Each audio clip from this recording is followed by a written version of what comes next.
Controversial businessman Brown Mokgotsi claimed that he spoke to former Police Minister Nathi Mthethwa a month before his death. Mokgotsi has been testifying before the Madlanga Commission of Inquiry in Pretoria today. Earlier, he told the inquiry that he was an agent of crime intelligence whose role was to supply information to the unit. Mokgotsi went on to allege that KZN Police Commissioner Nhlanhla Mkhwanazi is an operative of the CIA. Oren Singh has more. Brown Mokgotsi claims a source informed him that KZN Police boss Nhlanhla Mkhwanazi was and is working for the Central Intelligence Agency based in the US. He alleges he was tasked by his crime intelligence handler to find out more about this information. In August, Mokgotsi claims he contacted former Police Minister Nathi Mthethwa to find out why he removed Mkhwanazi as acting National Police Commissioner in 2012. This was a month before Mthethwa died in Paris. I spoke to Mthethwa regarding my concerns that General Mkhwanazi was CIA operative according to information I received from my source. Mthethwa said he shared my suspicion. In order to confirm this, he said I needed to travel to Kenya to meet with a contact who was aware of CIA operations in South Africa. Mokgotsi claims he met with a person only identified as George in Nairobi who confirmed the possibility of Mkhwanazi being a CIA operative. Oren Singh, Eyewitness News. Let's move to Parliament now, where crime expert Professor Mary de Haas says she lobbied for the disbandment of the Political Killings Task Team because of reports of physical and emotional abuse by its members. De Haas also alleges that the team was involved in the fabrication of evidence during its investigations into politically related murders in KwaZulu-Natal. She has been giving evidence before Parliament's ad hoc committee, which is investigating allegations of police corruption. Babalo Ndenze reports. Mary de Haas, during her evidence, faced questions from the evidence leader about her interactions with former Minister Gigaba and how he involved himself in operational matters of the PKTT. De Haas also spoke about how crime intelligence head Dumsani Khumalo, the PKTT project leader, was not adequately qualified to lead the specialized team of investigators and prosecutors. She also says the PKTT didn't cover itself in glory and abused its powers almost with impunity. There was the emotional and physical abuse, the use of tubing. I mean, a lot of police do it, but it's almost a norm from what everybody who encountered the task team spoke of, but also emotional, psychological abuse, which they tended to use more with the policemen they targeted. De Haas says another common theme in the PKTT's approach was how evidence was fabricated, with people wrongfully accused of crimes like murder. Babalo Ndenze, Eyewitness News, Parliament. To the courts now, where lawyers representing former Public Enterprises Minister Malusi Gigaba have raised questions over the time that it's taken to charge him with alleged corruption. Gigaba appeared in the Palm Ridge Commercial Crimes Court today in connection with alleged corruption at Transnet. He was officially added to a case involving 3 Transnet executives and an engineer. Allegations within the state-owned entity were detailed in the State Capture Commission's report that was in 2022, Jabulile Mbata reports. Former Public Enterprises Minister Malusi Gigaba is accused of receiving kickbacks from locomotive deals within Transnet. He was formally charged in the Palm Ridge Magistrates Court today. Gigaba is one of the key figures fingered in the Zondo Commission of Inquiry, which investigated claims of state capture, fraud and corruption at state-owned entities, Transnet and Eskom. Gigaba's attorney Nicholas Corey says Gigaba's charges relate to a period between November 2010 and May 2014. Charges pretty much emanate from the testimony that was gathered and given in the Zondo Commission some time ago. I think it was 2021. So we're all a bit shocked that it's surfacing now at this late stage in 2025. But the charges are a repetition of what came out in the Zondo Commission. Gigaba has been released on a warning while 4 other accused, Brian Mulifi, Siyabonga Gama, Anoj Singh and engineer Tamsanga Giani, remain out on bail. Jabulile Mbata, Eyewitness News, Palm Ridge Magistrates Court. And in New Zealand, several schools have been closed temporarily over fears of asbestos contamination in tubs of children's play sand. The sand was imported into the country from China 40 schools and daycare centres are closed as work continues to track down and remove the play sand. It comes a day after more than 70 schools were shut in Australia. Asbestos is a naturally occurring mineral fibre that was once widely used for construction, but studies have found a clear link between lung cancer and long-term exposure to some asbestos fibres.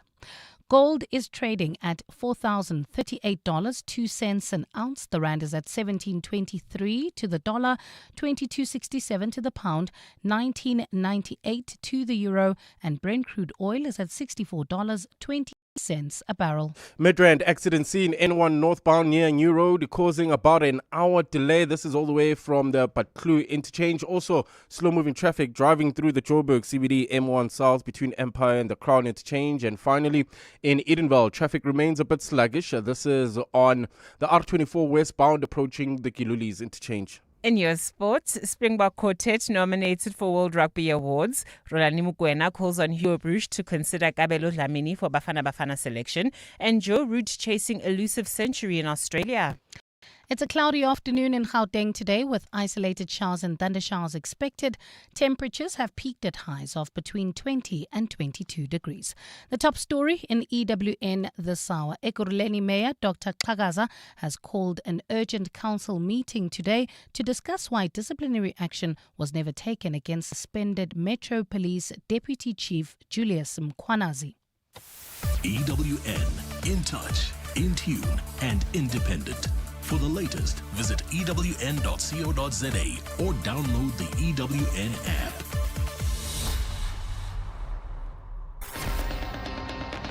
You're with John Perlman on 702. Streaming on the Prime Media Plus app, DSTV channel 856, 92.7 and 106 FM.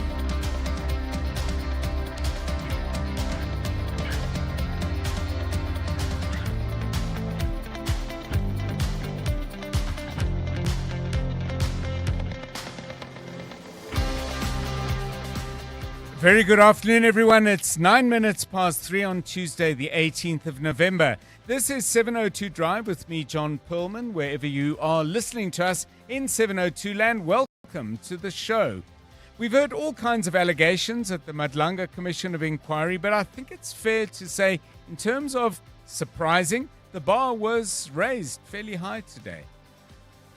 There was a suspicion then, a real suspicion, that Lieutenant General Mkhwanazi was recruited by the Central Intelligence Agency, the American one, and he actively worked for them. Yeah, that was Brian Mokgotsi giving evidence today. By the way, he added to his list of CIA agents, Zulu King Misuzulu Kazweletini. Brian Mokgotsi is still testifying. Oren Singh is still listening, and he'll join us after 5. That's Oren, by the way, and not Mr. Mokgotsi. Some other stuff we're covering. DA leader John Steenhuisen is facing questions about his personal finances. This follows a court judgment in May that found he defaulted on nearly 150,000 rand worth of credit card debt. The Agriculture Minister says this is his personal business. Daily Maverick's Rebecca Davis, who wrote the story, begs to differ. She joins us at 10 past 4. And if you're thinking of doing business with Chinese companies, make sure you're listening at 10 to 4 for another episode of our weekly feature, China Unlocked. We'll also be taking a look at some green environment tips that you ought to know about. That's coming up at 10 to 5. We've got all that and a whole lot more on 702 Drive, including breaking news from the roads in our regular traffic updates, and the latest from the markets. On the markets, the JSE in a bit of a dark place today, down by 1,840 points, which is around 1.64%. Mining stocks in particular are getting the shaft, with the resources index down by 3.51%. The rand is currently trading at 17.23 against the US dollar. That's a loss of 16 cents compared to this time yesterday. A euro will cost you 19 rand 96, another 16 cent dip, and 22 rand 50 will get you a pound. The rand weaker against sterling by 15 cents. The oil price is up by 17 cents. Brent crude currently trading at $64 and 10 cents a barrel. Stephen Curtis with us with all the details at 4:25. We'll get sport with Tolakele Mganga. What's really great, by the way, about all those South Africans finding their way into as final nominees for the World Rugby Player of the Year awards is how many of them are forwards. It's not quite like football where the defenders almost never win anything like the Ballon d'Or. You can count, I was going to say on one finger, but definitely one hand, how many defenders have ever won the Ballon d'Or. In rugby, I suppose, forwards get a little bit more credit than defenders. But good news anyway. Tolakele with us at 4:20. Mbali Dlamini, you heard it a moment ago, back with the latest news headlines. We've got Karabo Chale keeping an eye on the roads. This is 702 Drive. We're live in the place where you live, and if it's happening in 702 land, you will get to hear about it here first. But of course, if you hear about things that we don't know about or that we think we know about it, but maybe we've got it a little bit wrong, whatever. But if you've got a contribution, in addition to your views, which we love to get anyway, but any news that's breaking that we're missing, please do get in touch on 072 702 1702. Use that for a WhatsApp, text, or voice, and give us a call if you'd want to chat a little bit longer. 011 883 0702. It's 3. 702. Let's walk the talk. So we've got lots to talk about, lots to ask questions about, and lots to think about. And when it comes to thoughts, sometimes the most interesting thoughts are the most random. One of those random thoughts was something we were chatting about a little bit earlier today. And somebody, I can't remember who, just remarked on how it is that there's a small thing in your day that has the power to make you feel good or better and maybe even happy. It's a little thing. For some people, it might be opening the door and stepping out onto the road for a run, or opening the door and just stepping out and having a cup of coffee and a extra size muffin. We all roll differently, and some people roll more than others. But yeah, what is that small thing that you do each day that has the power to make you feel good? Maybe I can pick up some tips. I've got a few of my own. They seem to work, but you can never have enough of these. Jonathan Fairbairn, good afternoon to you. I nearly said good morning, actually, having spoken about muffins and tea and all of that. Get myself into the correct time zone. Good afternoon to you. What's the small thing that helps you feel good in a day? Afternoon to you, John. Afternoon to the 702 family. So I get up early to go to gym. Mm-hmm.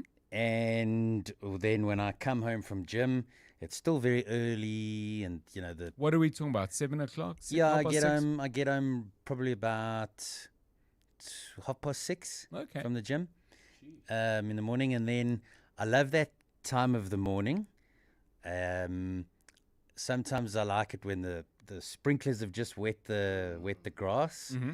and then I go and grab myself a cup of coffee, which is basically my only cup of coffee for the day, and I just go sit outside and drink that cup of coffee and just listen to the peace and quiet. Yo, Nice. That sounds like a decent start to me. How about you, Karabo Chale? I know you've got a little one to look after and get ready for school Yes. and all of that, but your mornings? Mine is pretty simple. I drop off the kids at the pool, and when I get constipated, then my day is ruined.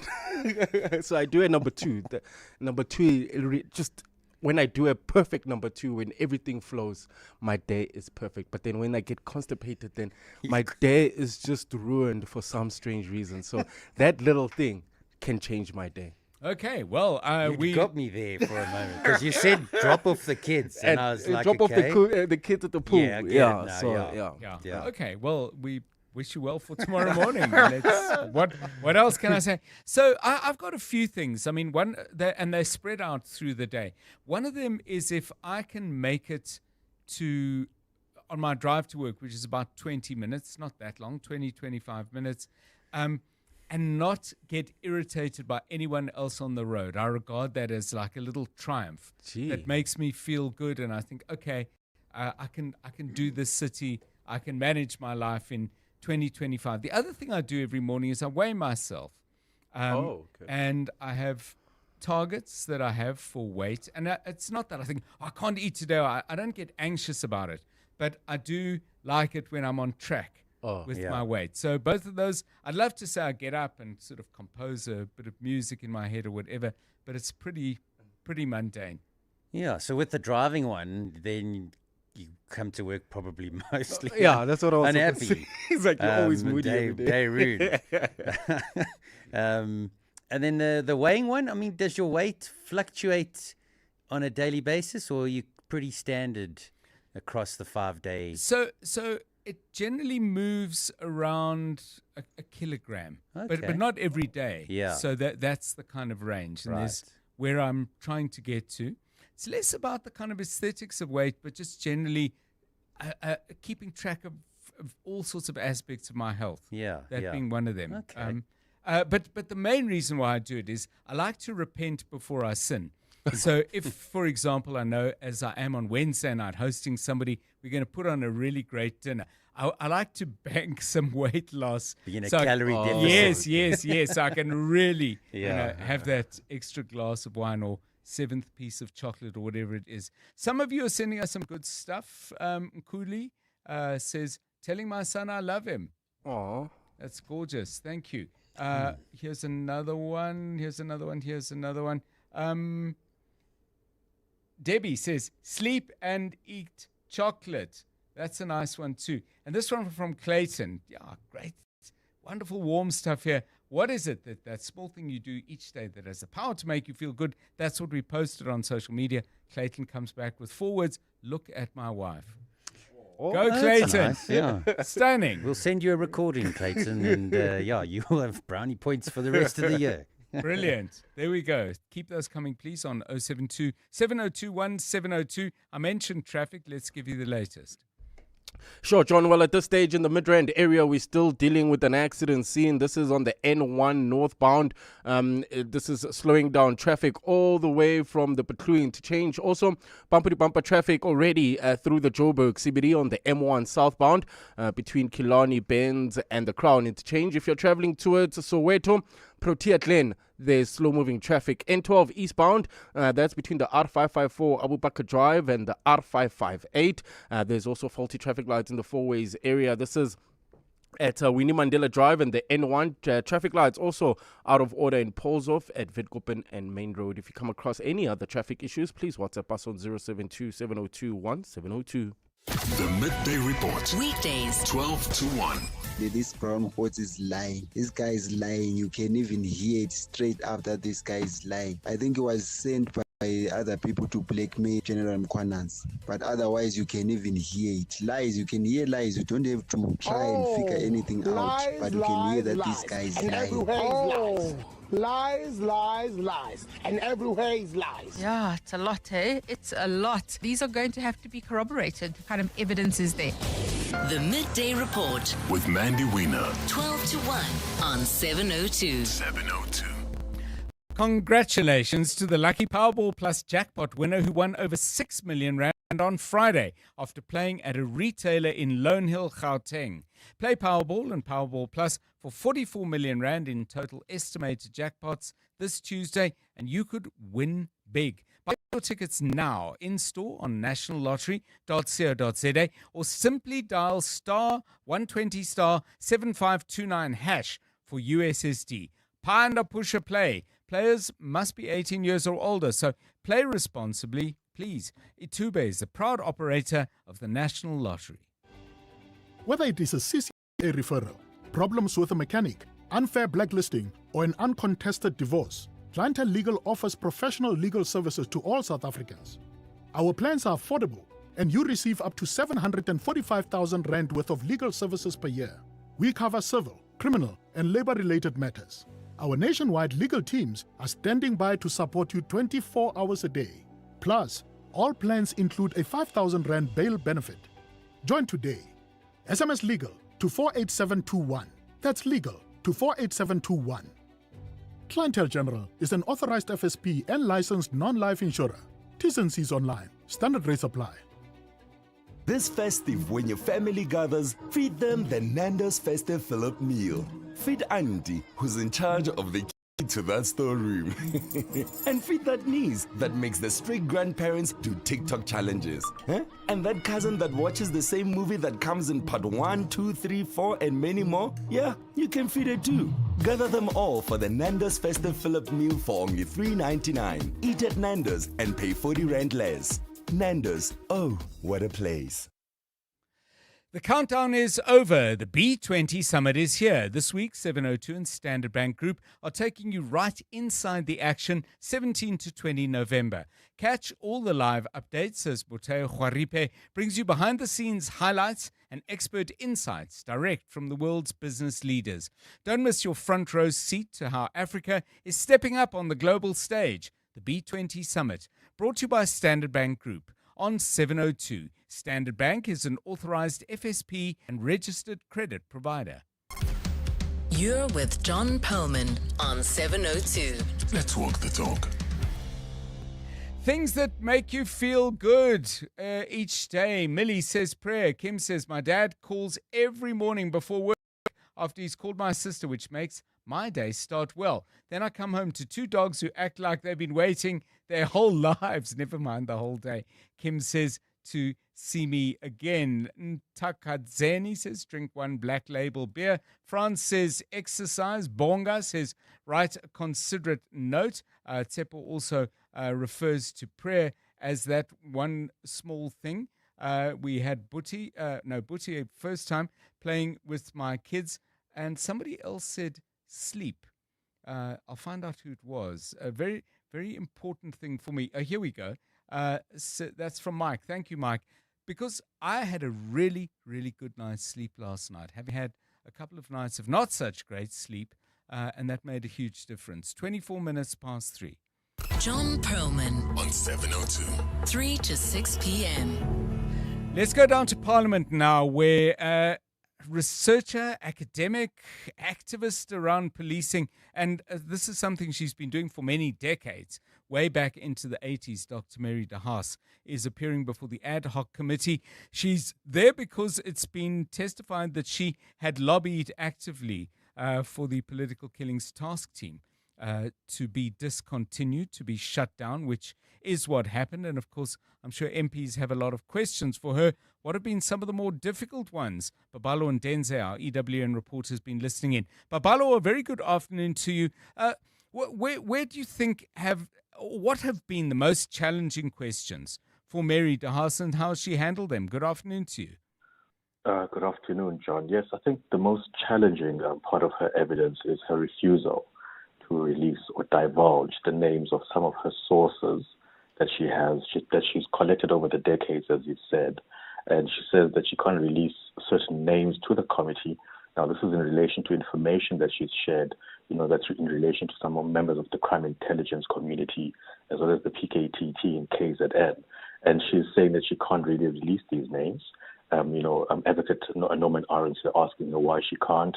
And she's basically saying that she can't release them because, the Madlanga Commission that's sitting now currently in Pretoria is looking into some of her information, and they've got forensic investigators with the competency to, investigate and find out more about these sources of hers without her divulging the names in an open forum like the ad hoc committee.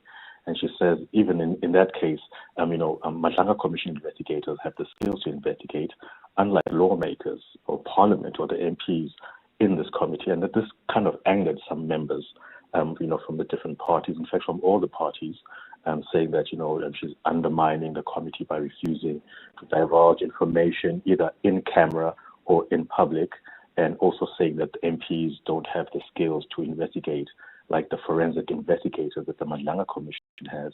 And, they are even suggesting that she might as well just cancel or, stop her evidence if she refuses to do this. But they've moved on from that, and they're still putting questions to her around the PKTT. And she's also provided, John, some of the reasons why she, lobbied for this PKTT to be disbanded by Senzo Mchunu. And we know that Senzo Mchunu's decision to disband the PKTT was, in most part based on some of the submissions and letters and correspondence that Mary de Haas has written to Senzo Mchunu, which is one of the main reasons why she's, before the committee. And she's saying that, They abused their power as the members of the PKTT. They fabricated evidence. They implicated the wrong people in some of these crimes they're investigating. They even abused not just people that are implicated. They also abused other members of the police that they also dealt with. And she said that there was torture from some people that were taken in by the PKTT. She says they used tubing, and she says this is a normal police practice, but she's never heard of this being used against police members. So a lot of abuse by the PKTT. She has issues around their funding, so she's answering some tough questions around that as well. The evidence leader also putting some tough questions to Mary de Haas around some of her submissions, her oral verbal submissions today, and whether that it can be verified. She said a lot, but can this be verified on the abuse claims, etc.?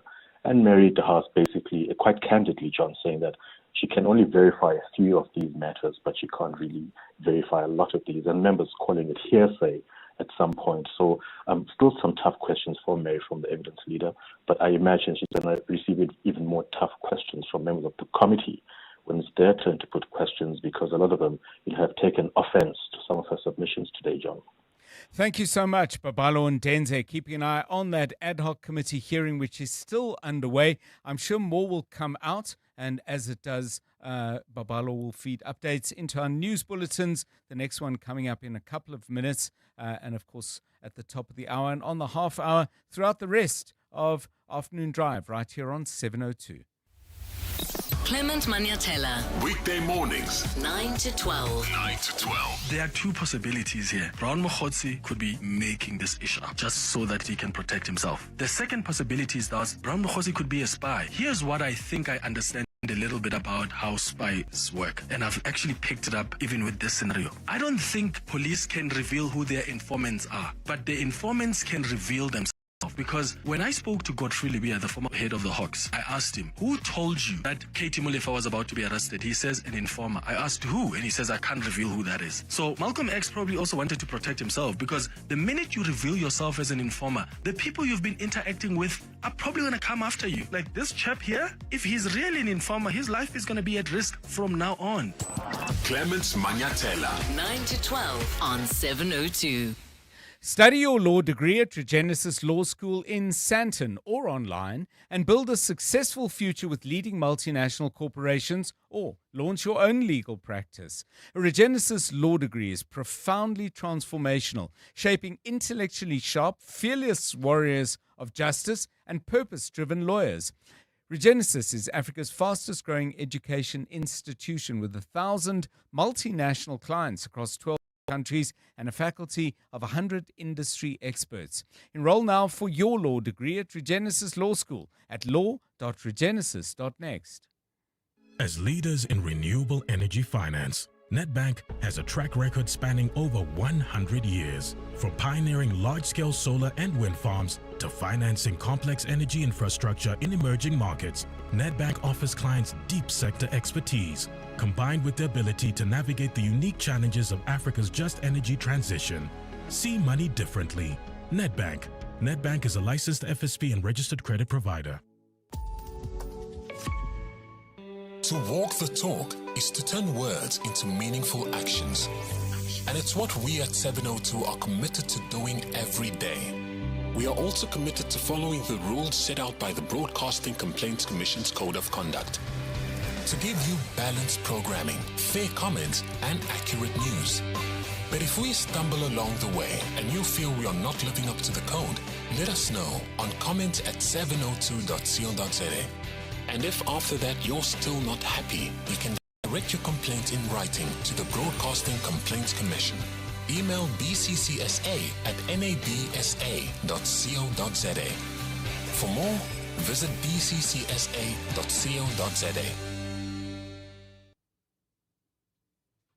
This year, the City of Gold will be welcoming 19 countries for the G20 happening for the first time in South Africa. And tomorrow, today with John Perlman, we'll be talking to Neptal Khoza from Santam. He'll discuss the importance of the sponsorship, Santam's involvement in the G20 Disaster Risk Reduction Working Group and other Santam initiatives and programs.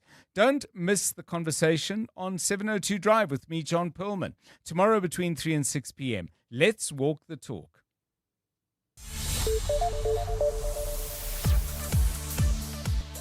Right, time to find out what's happening in the news, breaking all over the place. Let's get the very, very latest from Mbali Dlamini. Good afternoon.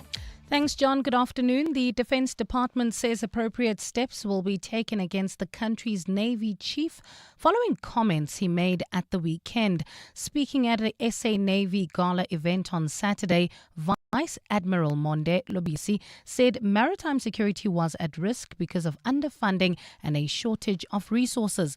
This is not the first time the Navy chief has given a frank and candid assessment of the SA Navy after addressing Parliament's Joint Standing Committee on Defence earlier this year.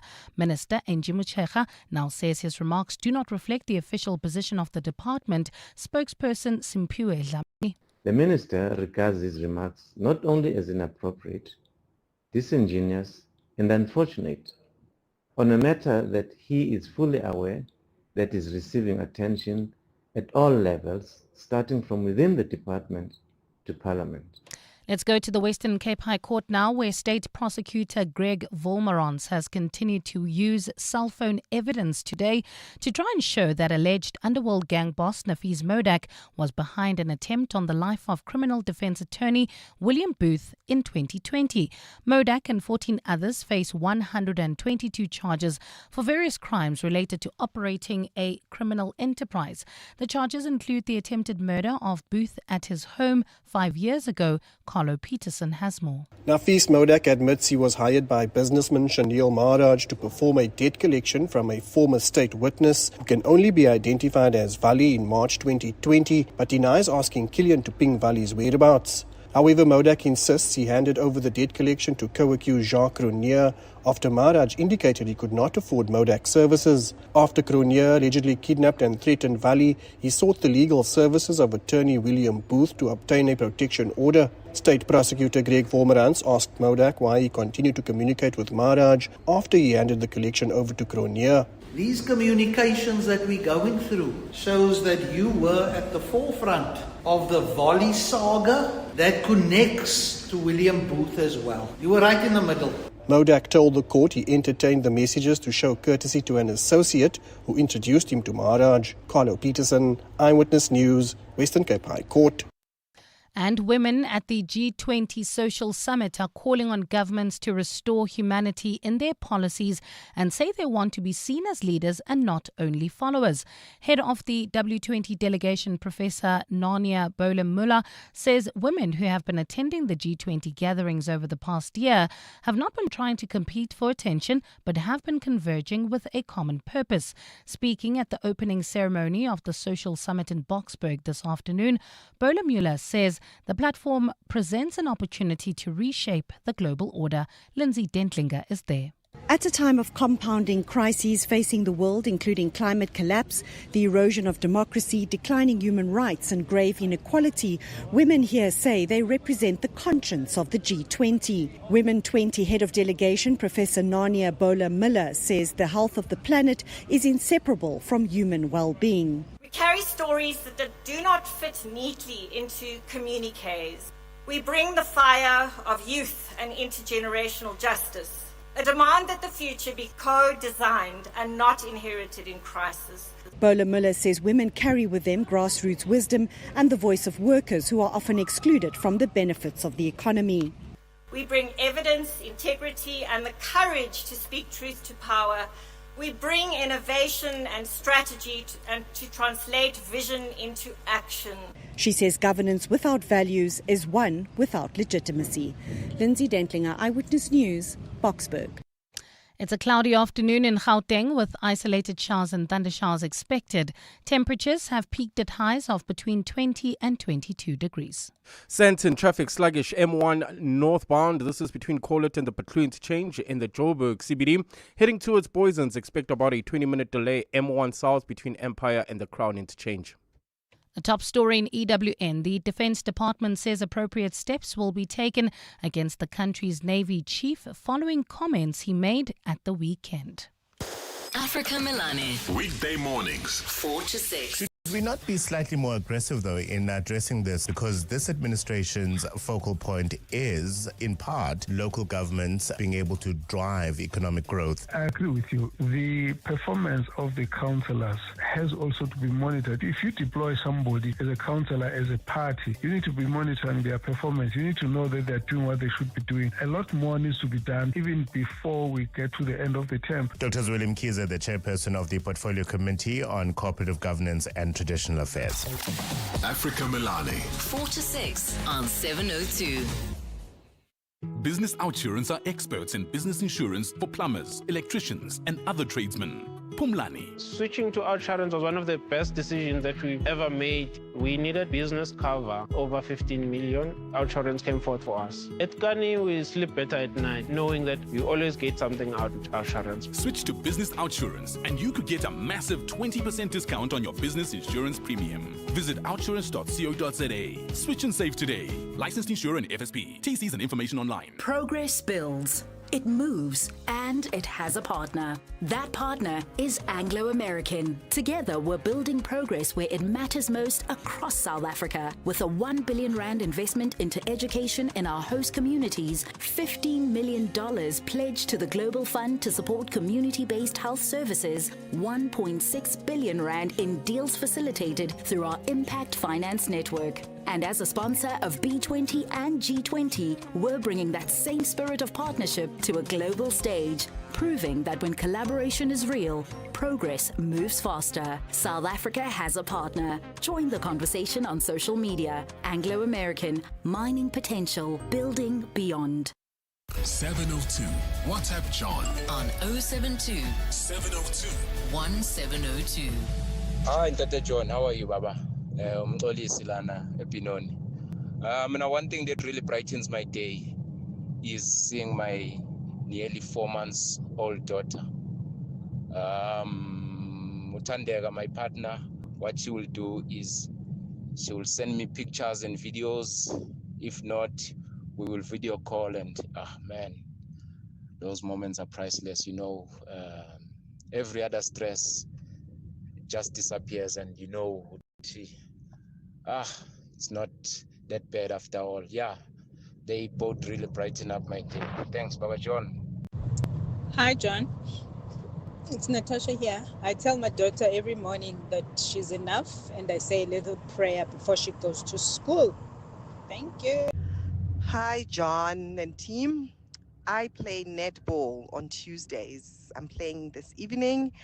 That sets me up for the whole week. After a game of netball, I get home and I have the energy to go through a lot of work that I wouldn't have been able to go through during the day. I just love it. It energizes me. Gillian Midrand. Wow. Hi, 702 fam. I am so proud of the two fantastic and wonderful journalists, John Perlman and business maverick Stephen Curtis. Wow, those are two fantastic journalists. I'm so proud. I hope that you come with the award, because you guys deserve it for your work. Wow, your work is recognized also by me and us as a 702 family. Yeah, thank you so much. And it has been a wonderful week for 702. And I'll just quickly go through the nominations we've got for the annual radio awards. And it's important for us. You may remember that the last year's awards, we won Station of the Year, as well as honours for a number of my colleagues, including Bonkani, Clement, Aubrey, and others. But 2 music nominations, which is fabulous in a very competitive space. Nortemba for an incredible show. Jazz and Beyond. Kenny's up for 702 Music. And what can you say about Kenny that you don't already know? Stephen for The Money Show. Our show, and it is our show, the team is nominated for 702 Drivers Best News and Talk Show. And then I have a personal nomination as presenter, which I'm grateful for. Mandy's up for 2. Also... Thank you. Thank you. I just want to say thank you. No, I haven't won yet. Anyway, Mandy, also for news and actuality and best daytime shown, she's won in both those categories before. So she's in with a good chance. Rilebogile for her fabulous work on best talk. And then Sia Tlaku with Siyabonga Mota, best nighttime show. So, yeah, we're up for 9. Let's see what we can do. 6th of December is the big night. And we'll let you know how we do. It's 18 minutes now to 4. EWN Sport. Right, let's hear about that other very competitive space, the world of sport. Tolakele, good afternoon. Afternoon, John. And Peter Steph Dutoy, Malcolm Marx and Oxenchair have been nominated for World Rugby Men's 15s Player of the Year, while Ethan Hooker shortlisted in the Men's 15s Breakthrough Player of the Year category. The winners will be revealed on Saturday, while the Dream Team will be announced on the 25th of November. At the same time, assistant coach Mzwandile Stick believes that referees aren't treating the Springboks fairly following 2 red cards in as many weeks on their November tour. The send-offs have cost the Boks the services of Louis Diaga and Franco Mostert. Even the Fiji and the France game, the clean-outs that were there, the Ireland game against Australia, situations that were even worse than what those guys have been suspended for. And then for them, they suspended. But other players will come back and play this week. Surely, somehow, this is not fair. I don't think we deserve this as a team. We're doing everything in our powers to make sure that we send the right message when it comes to how we play the game. We play in a good spirit. We've never talked bad about other teams. We always try to play in a good spirit, and hopefully things can just be between the 4 lines. Are we treated fairly? I don't think so. As Hugo Bruges ponders who'll make his final 23-man squad for AFCON next month, Rulani Mokoena has backed Kabelo Dlamini to be a surprise inclusion. The Bafana number 10 position remains up for grabs with Themba Zwane not yet match fit, while Sipho Mbuli has no understudy, having reclaimed his spot in the national team. Speaking to the SA Football Journalists Association, Mokoena discussed options that Bruges can explore. Kabelo Dlamini is an incredible number 10 for me also as an option. And he does very, very well with a striker like Tsegofatso Mabasa, who's link up and who he can find with the pass in and around the box. Fortunately, we are very rich with this type of technical qualities in South Africa. I don't think we should be really, really worried about who should play in that position, although there are so many qualities that Themba Zwane possesses that make him elite. Really one of the best in Africa. New Zambia coach Moses Sichan will not be on the bench for his team's friendly against Angola tonight after being admitted to hospital for food poisoning. He wasn't in the dugout for his first match in charge, which was a 3-1 defeat to South Africa on Saturday, having fallen ill just hours before the encounter. The Zambian FA have said other members of their squad were also affected, but their condition has improved. And switching over to cricket, where the first Ashes test gets underway on Friday as Perth plays host to the first of 5 encounters between Australia and England. Ben Stokes has discussed the importance of Joe Root, who heads into the series ranked as the world's best batsman with 39 test hundreds to his name, but is still waiting for his first ton down under. Absolutely, he's the greatest English batter that the nation's seen. He's been in phenomenal form over the last 2-3 years, and I think, as in his words, he's not come out here to score 100 in Australia. He's come out here to contribute to this team winning. Tolagele Mganga, Eyewitness News Sport. EWN Traffic. Coming up now for 3:45, let's get you the very latest traffic news. Let's get you home. Here's Karabo Chale with your eye very much on Midrand. Yeah, there's delays through Midrand in both directions. This is the N1 between the Patloo Interchange and Olifantsfontein Road. This is due to an earlier accident. In Sandton, traffic also remains quite sluggish. This is on the M1 northbound between Corlett and the Patloo Interchange in the Joburg CBD. Heading towards Boysons, you can expect about a 20-minute delay. M1 south between Empire Road and the Crown Interchange. Protea Lane also expect some delays on the N12 westbound approaching the R559. There's also slow-moving traffic due to roadworks in the Calvin Alex area. This is on the N3 southbound between the Patloo Interchange and London Road. If you come across any other traffic issues, please WhatsApp us on 072-702-1702. There's more EWN on air, online, and on the EWN app. You're with John Perlman on 702. Let's walk the talk. 702 Drive. Now, I just want to remind you, you can watch us do the show on YouTube. It shows us in the studio. You can see what the studio looks like. And, of course, every day we are wearing something different. sometimes the different. I think it was Rilebogile. I know. She had a fashion designer in the studio for The Upside of Failure.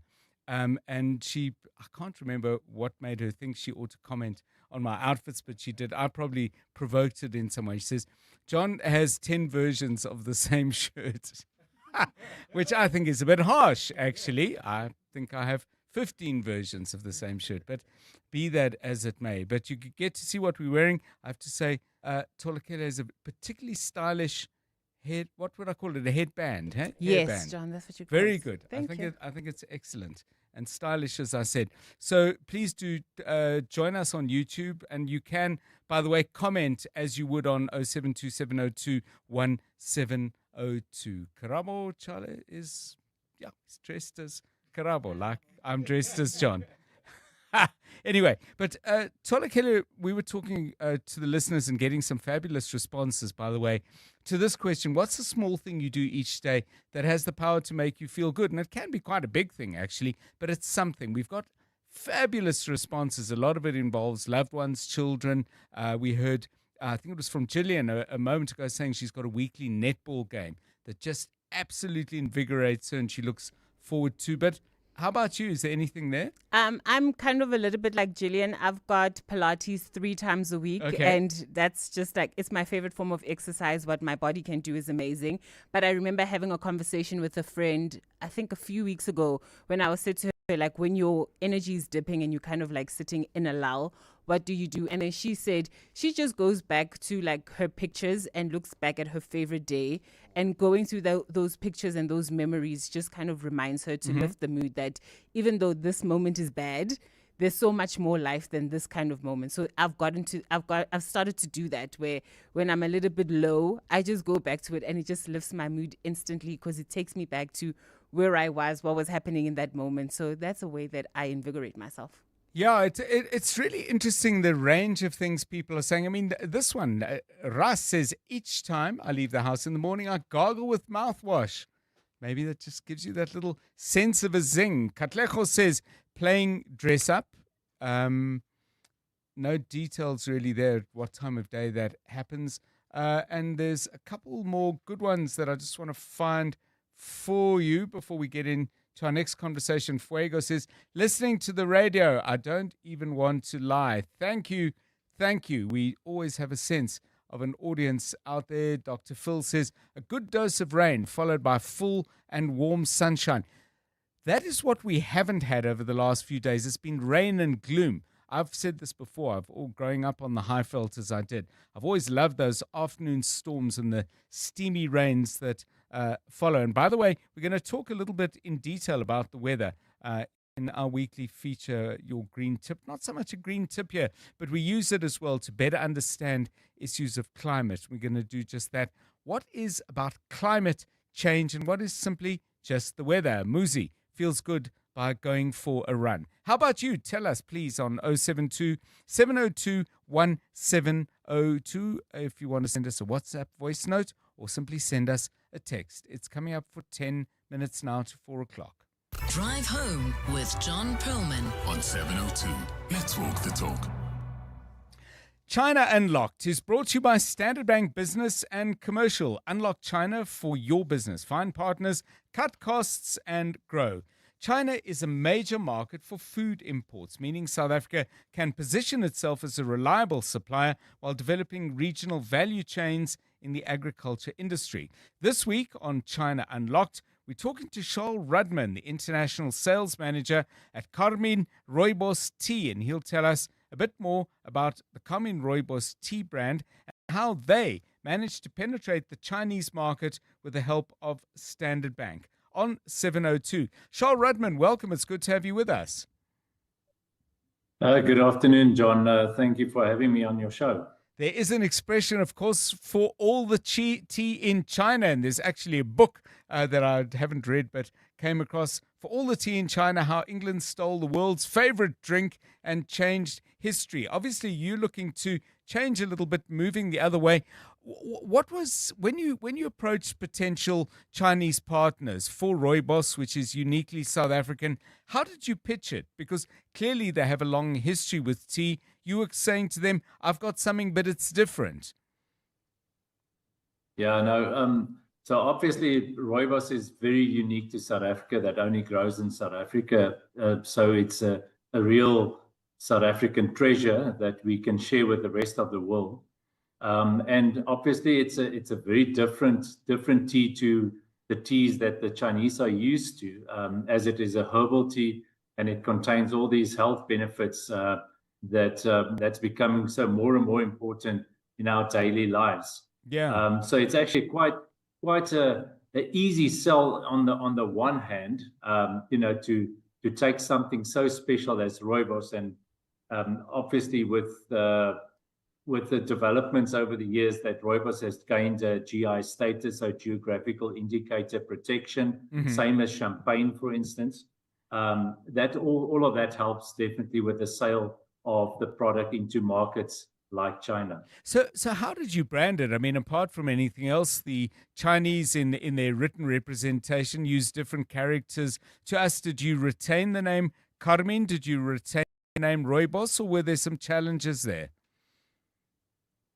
Yeah, there's always challenges with pronunciation and understanding the meaning of the word. But what's interesting now is that the Chinese consumers has given rooibos their own name, and they call it Bosha Cha, which means basically the doctor's tea, which we are very happy with because it's so full of health properties. So that definitely helps the sale and the trust in the product.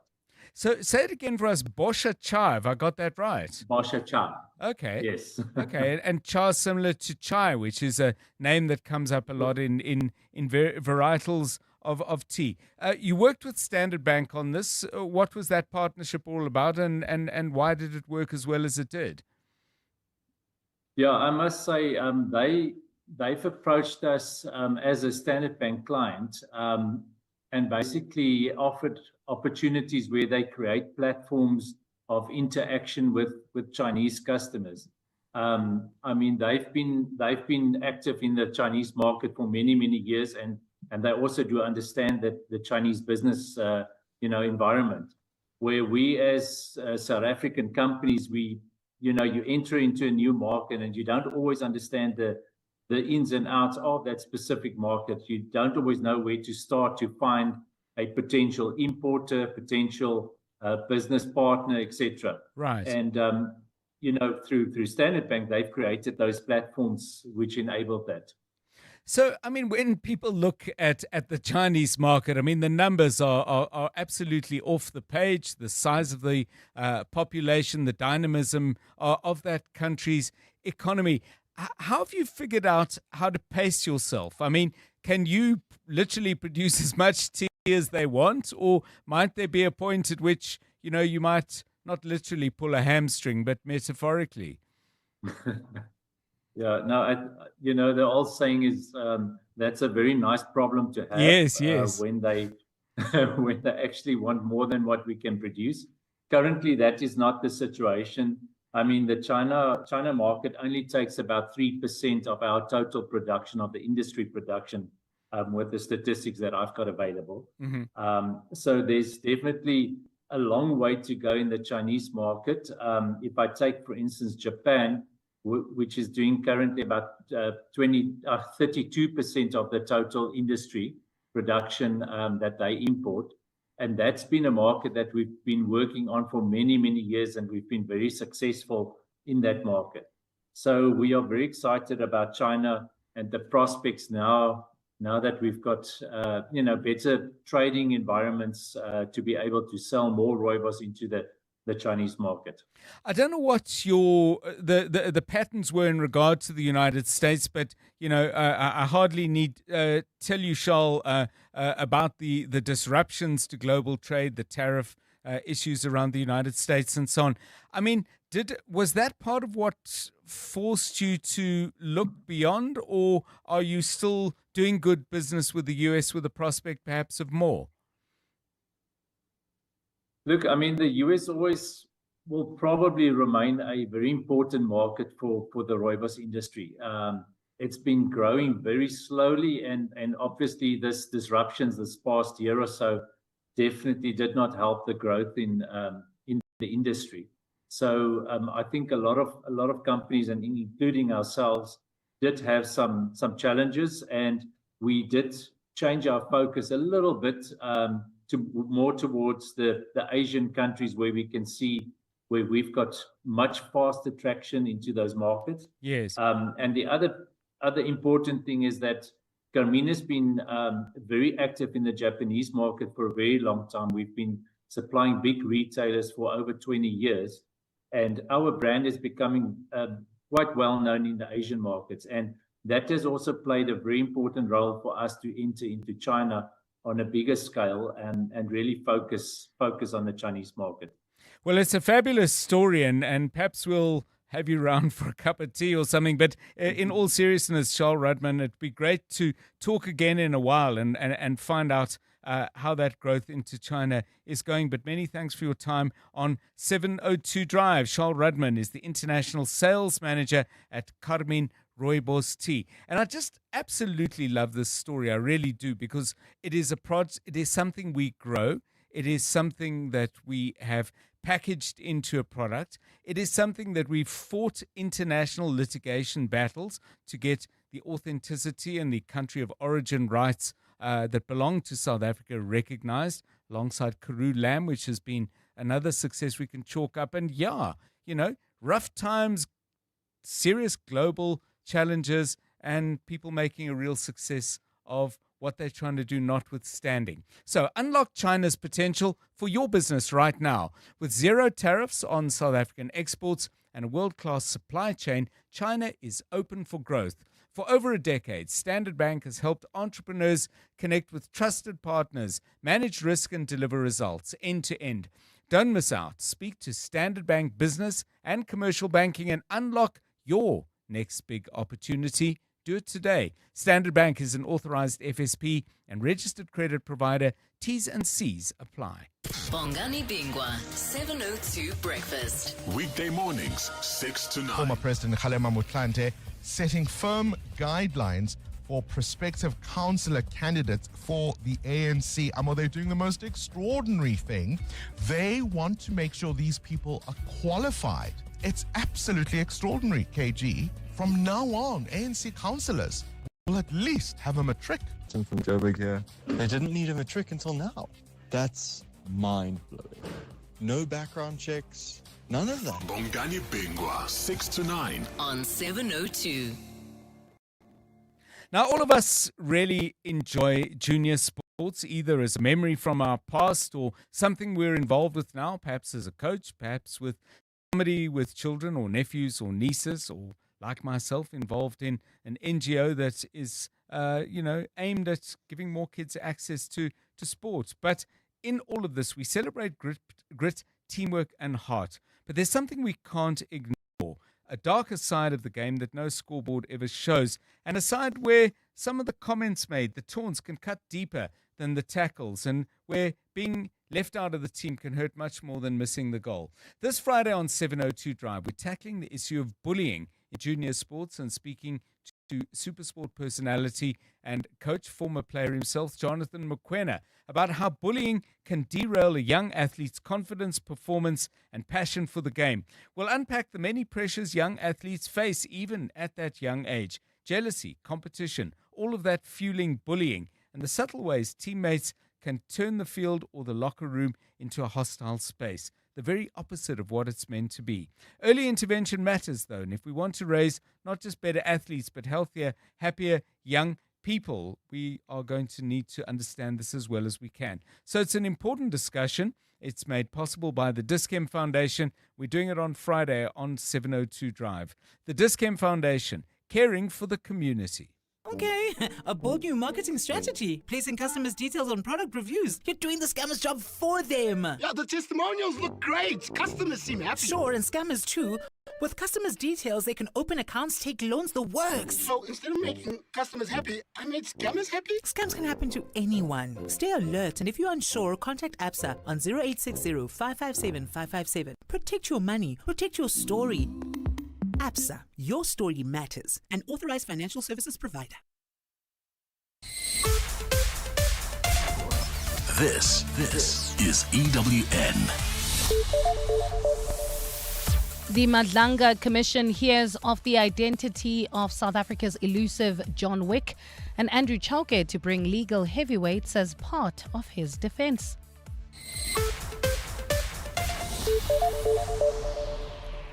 Good afternoon, I'm Bali Dlamini. Controversial businessman Brown Mokhotsi says former Minister Bheki Cele knew of tender tycoon Vusimuzi Matlala in October of 2018. This despite Cele telling Parliament's ad hoc committee that he only came to know of Matlala in December last year. Testifying at the Madlanga Commission of Inquiry today, Mokhotsi claims a 6-page crime intelligence report titled Boko Haram was presented to Cele 7 years ago. He says the name John Wick appeared in that report. The name dominated headlines in the country in 2021 and reports of an alleged vigilante who targeted members of the Boko Haram criminal gang Mamelodi. It has a picture of John Wick, his ID number, it has his previous convictions, pending cases and everything, all the matters that were withdrawn against him. Commissioner, John Wick is Vusimuzi Matlala. Even the picture is showing that. Let's stay with the Commission. Ekurhuleni Mayor Dr. Xhakaza has called for an urgent council meeting today to discuss why disciplinary action was never taken against suspended Metro Police Deputy Chief Julius Mkhwanazi. Mkhwanazi has been embroiled in allegations of misconduct, which resurfaced recently at the Madlanga Commission of Inquiry. Last week, the Commission heard shocking testimony alleging that Mkhwanazi unlawfully entered the EMPD into a contract with suspected Underworld figure Vusimuzi Matlala. Alfara Mushwana reports. In 2023, police watchdog IPID was roped in to investigate top EMPD official Julius Mkhwanazi after he signed a fraudulent memorandum of agreement with Vusimuzi Matlala's private security company. IPID found that Mkhwanazi had acted unlawfully and recommended the city institute disciplinary action against him. But that never happened, and instead Mkhwanazi was promoted and appointed as the EMPD's second in command. Ekurhuleni Mayor Dr. Xhakaza says the city must now get to the bottom of why IPID's recommendations were ignored. And the purpose of this engagement is to brief council on the status of the ongoing internal investigation, and the executive mayor will appraise council into the decision made by senior managers concerning the disciplinary matters of Julius Mkhwanazi. Mkhwanazi was only suspended last week, 2 years after IPID recommended disciplinary action against him. Alfa Ramshwana, Eyewitness News in Germiston. To another inquiry now. Suspended prosecution's boss Andrew Chauke says he plans to bring legal heavyweights and former NPA office officials as part of his defense. An inquiry into Chauke's fitness to hold office is underway in Pretoria. President Cyril Ramaphosa placed him on suspension amid serious allegations, including those of quashing the prosecutions of politically connected individuals. Khomotso Modise has more. Andrew Chauke's lawyers have told the inquiry investigating him that he's being accused of exercising his prosecutorial discretion in a particular way. On behalf of Chauke, Advocate Tembeka Ngcukaitobi says he'll be calling former state prosecutor Advocate Gerrie Nel to testify on the work of prosecutors. We'll explain what impact on the ability of prosecutors to make decisions. They must make robust decisions in difficult environments, with uncertain facts. Chauke also plans on calling former prosecution's boss Mxolisi Nxasana and prominent lawyer Advocate Lawrence Hodes, who represented the NPA, to testify on the decision to prosecute former KZN Hawks boss Johan Boysen for racketeering, a decision that Chauke has been criticized for. Khomotso Modise, Eyewitness News in Pretoria. In the courts now, lawyers representing former Public Enterprises Minister Malusi Gigaba have raised questions over the time that it's taken to charge him with alleged corruption. Gigaba appeared in the Palm Ridge Magistrates Court today in connection with alleged corruption at Transnet. He was officially added to a case involving 3 Transnet executives as well as an engineer. Allegations within the state-owned entity were detailed in the State Capture Commission report that was in 2022. Jabuli Lembata has more. Former Public Enterprises Minister Malusi Gigaba is accused of receiving kickbacks from locomotive deals within Transnet. He was formally charged in the Palm Ridge Magistrates Court today. Gigaba is one of the key figures figures fingered in the Zondo Commission of Inquiry, which investigated claims of state capture, fraud and corruption at state-owned entities, Transnet and Eskom. Gigaba's attorney, Nicholas Corey, says Gigaba's charges relate to a period between November 2010 and May 2014. Charges pretty much emanate from the testimony that was gathered and given in the Zondo Commission some time ago. I think it was 2021. So we're all a bit shocked that it's surfacing now at this late stage in 2025. But the charges are a repetition of what came out in the Zondo Commission. Gigaba has been released on a warning while 4 other accused, Brian Mulifi, Siyabonga Gama, Anoj Singh and engineer Tamsanga Giani, remain out on bail. Jabuli Lembata, Eyewitness News, Palm Ridge Magistrates Court. And further afield, former Harvard University President Larry Summers is stepping back from public commitments after his emails with late Jeffrey Epstein were made public.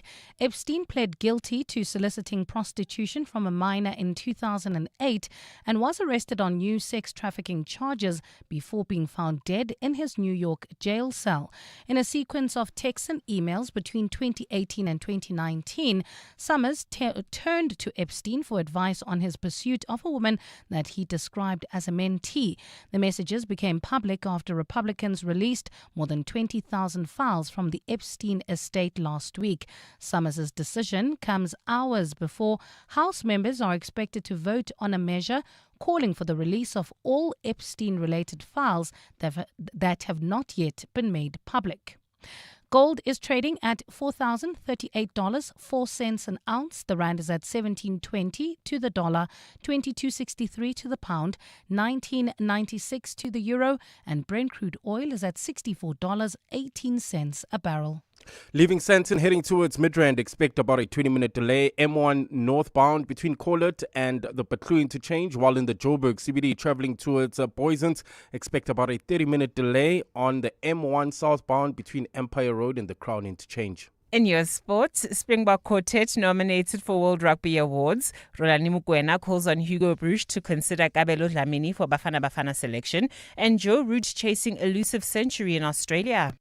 A partly cloudy rain day in store for Gauteng tomorrow with isolated showers and thundershowers expected. Johannesburg dropping to overnight lows of 12 degrees, peaking at 25.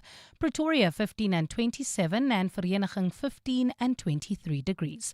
The top story in EWN this hour, controversial businessman Brown Mogotsi says former Minister Bheki knew of tender tycoon Vusimuzi Matlala in October of 2018. EWN, in touch, in tune, and independent. For the latest, visit ewn.co.za or download the EWN app. 7:02. Drive home with John Perlman. John Perlman, 3 to 6 p.m. on 92.7 and 106 FM. Let's walk the talk. 7:02 Drive, it's 10 minutes past 4. Good to have you with us on this Tuesday. If I sound brighter, I did enjoy that rare patch of sunshine. I mean, I really shouldn't complain, but rainy days, they do get me down, particularly if they go on and on and on. So today was nice. Hopefully tomorrow will be nice. Either way, we've got some great radio for you over the next hour or two. Coming up shortly, we'll talk to Daily Maverick journalist Rebecca Davis. She's been writing today or publishing today about a certain amount of turbulence in the Democratic Alliance. On the one hand, Dion George being removed from his portfolio as minister responsible for the environment. That's one thread of it. The other is the disclosure that DA leader John Steenhuisen got a default judgment against him in a court in May. This in regard to failing to settle a credit card bill of close on 150,000 Rand. There's a lot to talk about there. I'll have a question for you after we've spoken to Rebecca. You won't have to wait long. She's joining us in a couple of minutes' time. Later in the show, back to the topic about the weather, but on a serious note, we'll talk to Professor Neville Swite, who's from the School for Climate Studies at Stellenbosch University. You know, when the weather feels unusual, I certainly, my mind goes to this thing, oh, well, you know, global warming, climate change and all of that. And, you know, I'm not a skeptic about those things at all.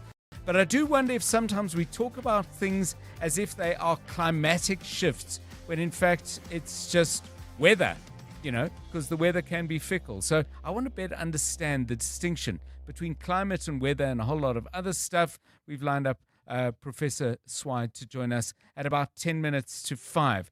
I'll ask you some questions about what is that thing in your day that just, gives you the good possibility of feeling good, and who knows, maybe even feeling better than that, like happy. Is that too much to ask? Seriously, though, people have come in with some lovely, lovely stories about what it is that actually plugs them into the good things in life. Maputso says, I watch my children enjoy life.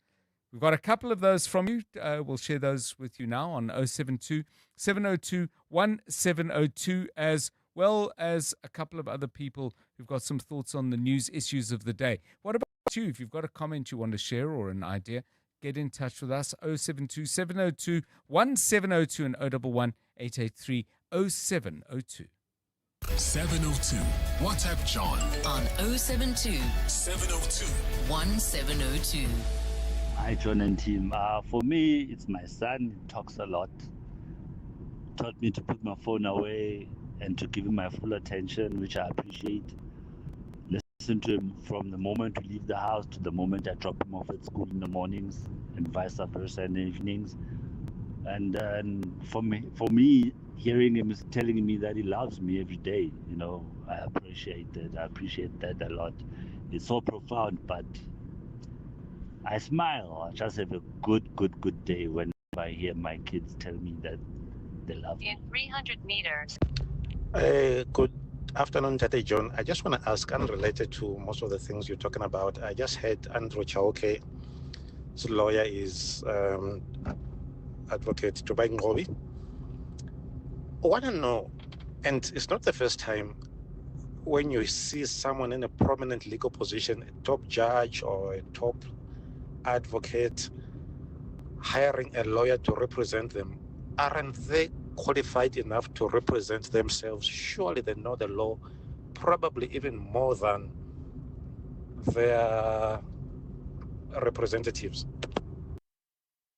I think the answer to the first part of your question is yes, undoubtedly. I think they do know the law, but I would think everybody involved in the law would advise you not to represent yourself, because the advantage you get of hiring an attorney, and I'm not trying to plug their business, which doesn't need any plugging anyway.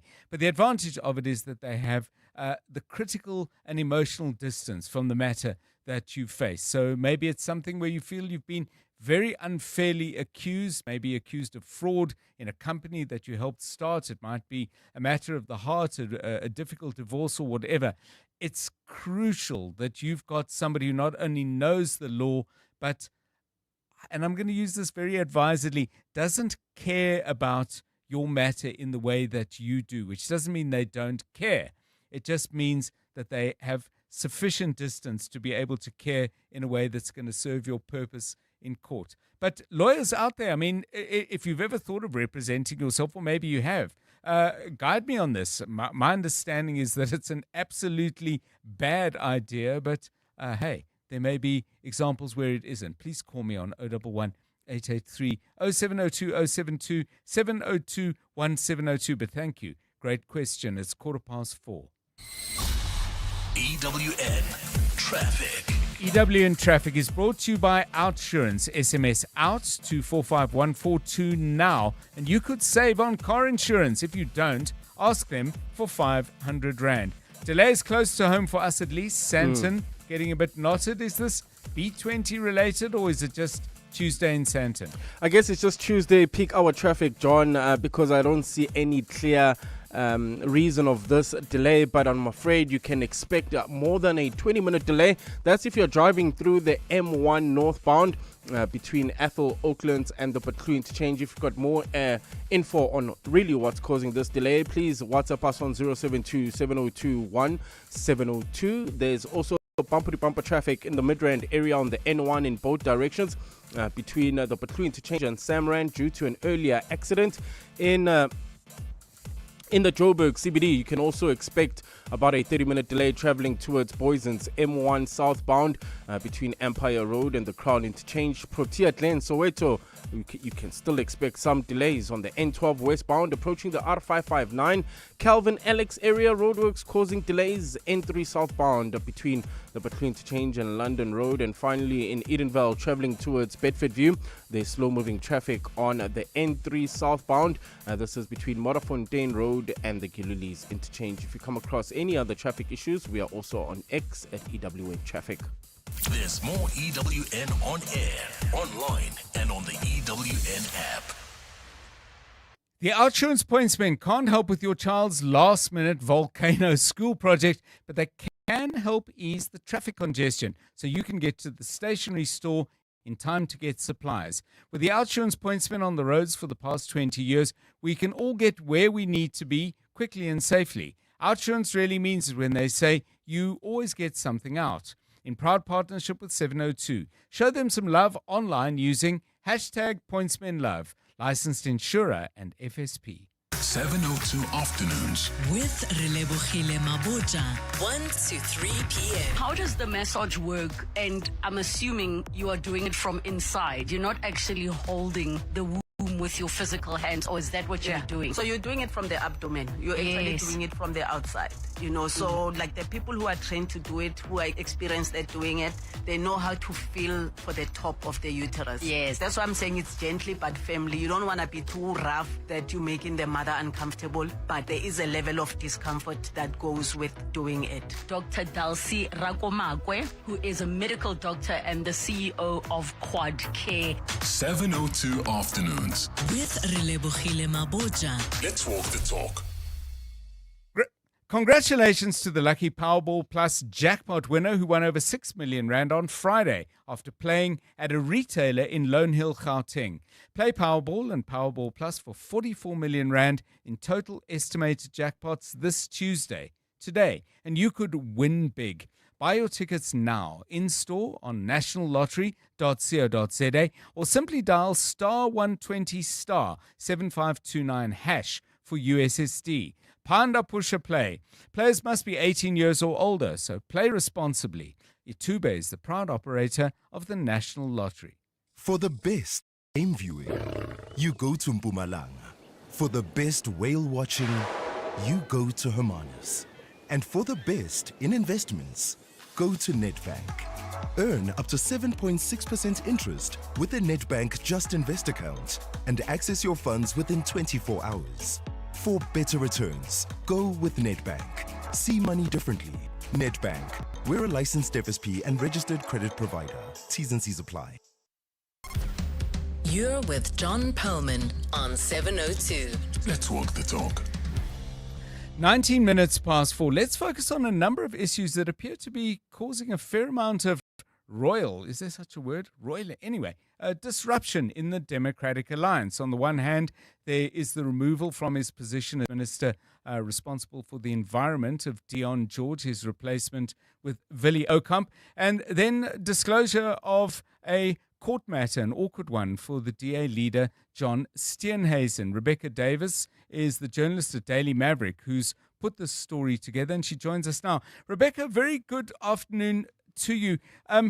Just for perspective, what exactly was the court judgment against John Steenhuisen in regard to, and why do you believe it's significant? Because you've written about it. Good afternoon.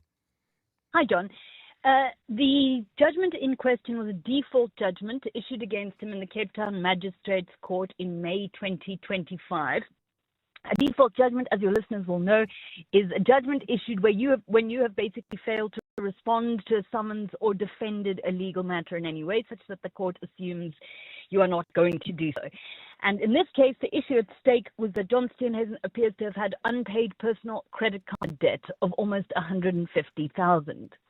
Now, a lot of us get in debt, John. As we know, we're a very heavily indebted country. But the issue here is that John Steenhuisen at that time would have been a cabinet minister for almost a full year. And that salary is a tasty 2.69 million rand annually. So when you have the specter of a cabinet minister who's earning that quantum annually, yet at the same time apparently cannot make an arrangement to pay a 150,000 Rand credit card bill, well, then you have to ask what's going on, John, and whether it makes the minister in question vulnerable to political influences in ways that perhaps we don't entirely realize.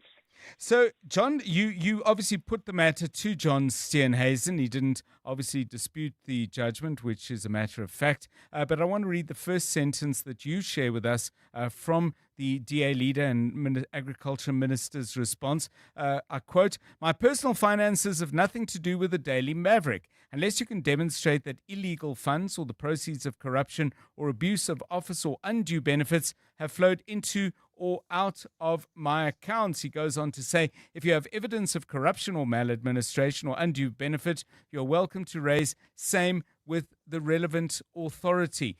Your view clearly is a different one. That's that in actual fact, the way in which prominent people in public life look after their money is of importance. Say more about that. You've started making the argument, but build it out. I think that for a start, it would be interesting to know if John Steenhuisen would feel this way if the finances of the members of a different political party were in question, whether he would defend, an ANC or EFF MP on the grounds that their personal finances were of nobody's business. Leaving that aside, though, it is a principle, it's a widely recognized principle, I think, John, in media, in politics, etc., that politicians' personal financial status can be very much in the public interest. And this is precisely why we have an annual parliamentary register of members' interests annually.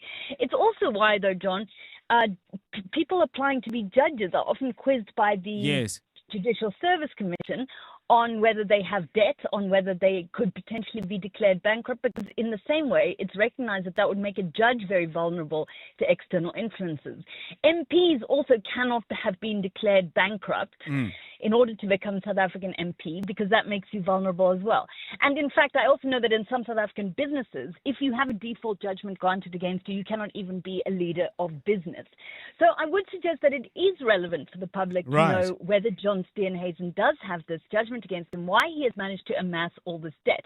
And then you put that together with a number of other factors, John, and the picture becomes even more interesting, including the fact that, as I have been told by numerous well-placed sources in the DA, John Steenhuisen's personal finances have been in disarray for years, and it has been an open secret within the party. Again, this is relevant because this is a person who's asking us to trust him basically with the presidency of the country, potentially as voters. And the question is, if your own financial life is in such disarray, in what way should we have confidence that you are able to manage a national budget, for instance, even the budget of your own department, perhaps? So let's now bring in the former minister, Dion George. And this is where this becomes a matter of party upheaval.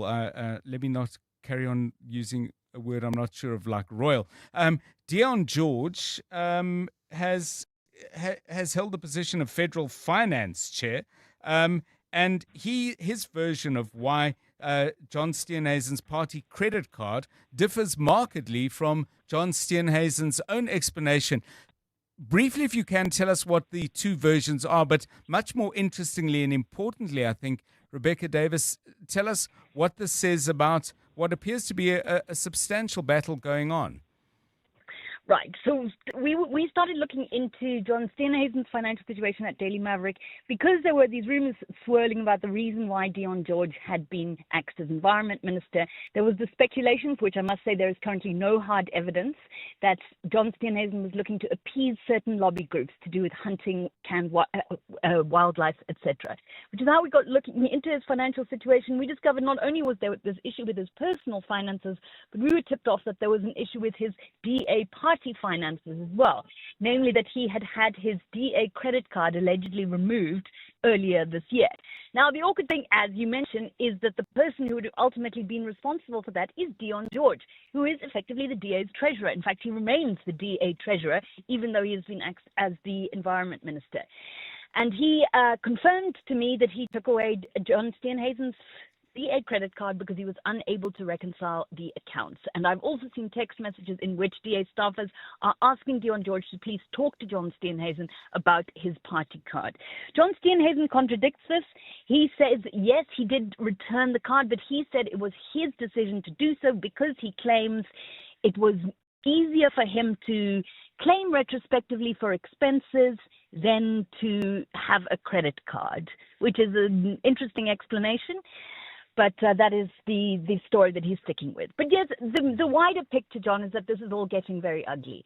There are clearly two camps developing here, one in support of John Steenhuisen and the other in support of Dion George. And what we have seen over the past week and a bit are these accusations, counter-accusations, and smears firing in both directions, and in particular in the direction of Dion George.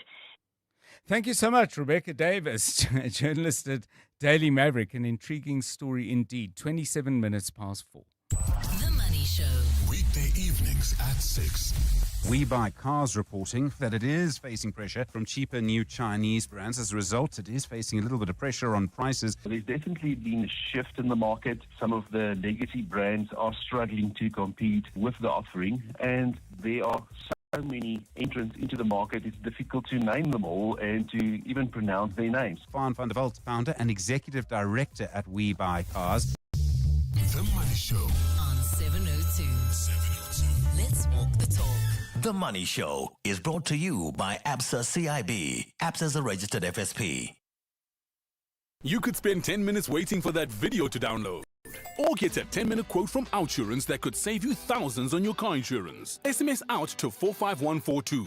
Like 57-year-old Andy, who now pays only 1,083 Rand a month for his 2024 Ford Ranger. With Outsurance Comprehensive, you get 24/7 roadside assistance in case you break down, run out of petrol, lock your keys in the car, and more. Get used to getting more out. SMS out to 45142.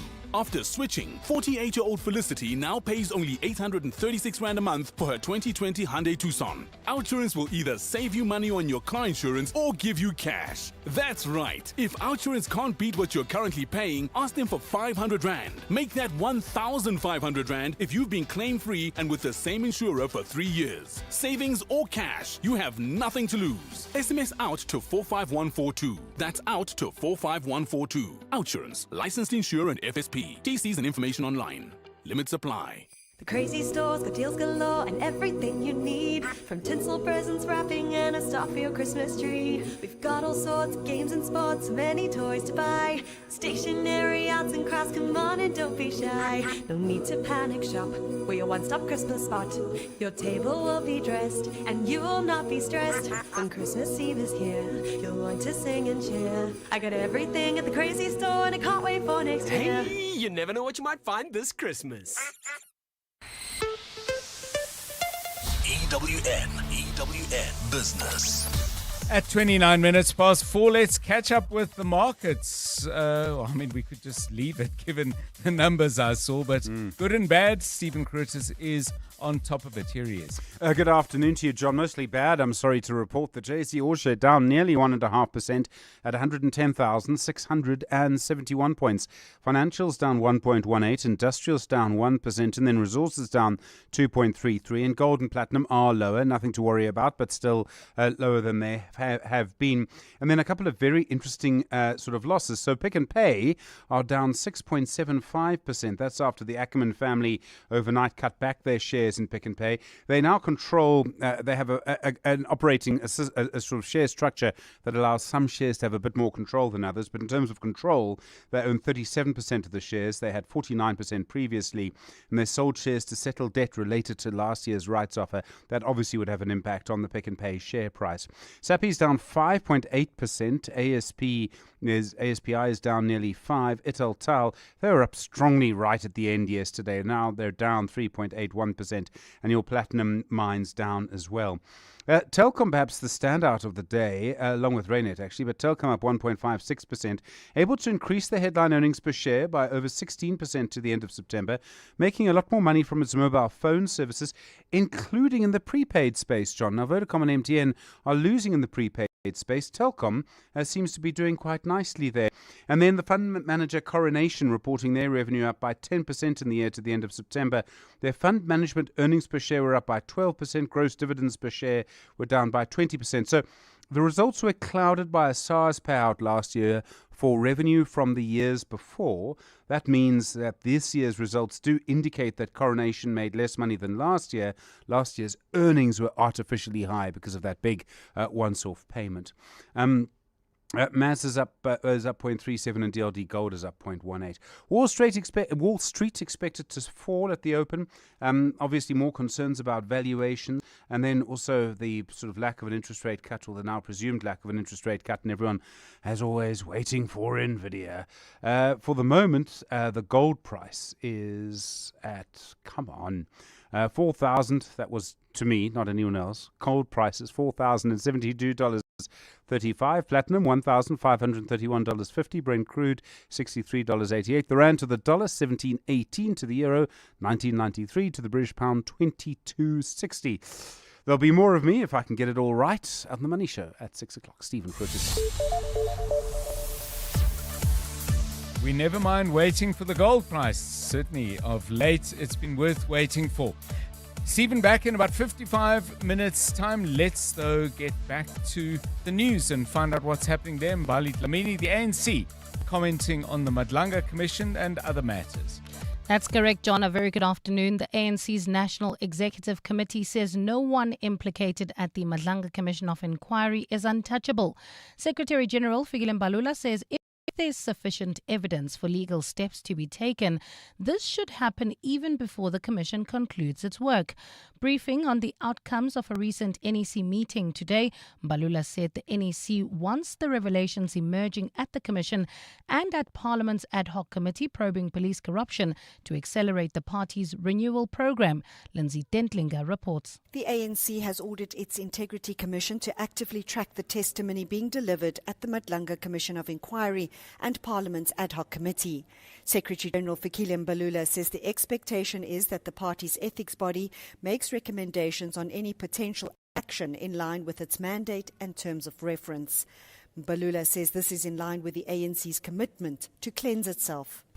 So there should be no holy cows when the recommendations come and they point to the direction that some of us have erred in the course of duty.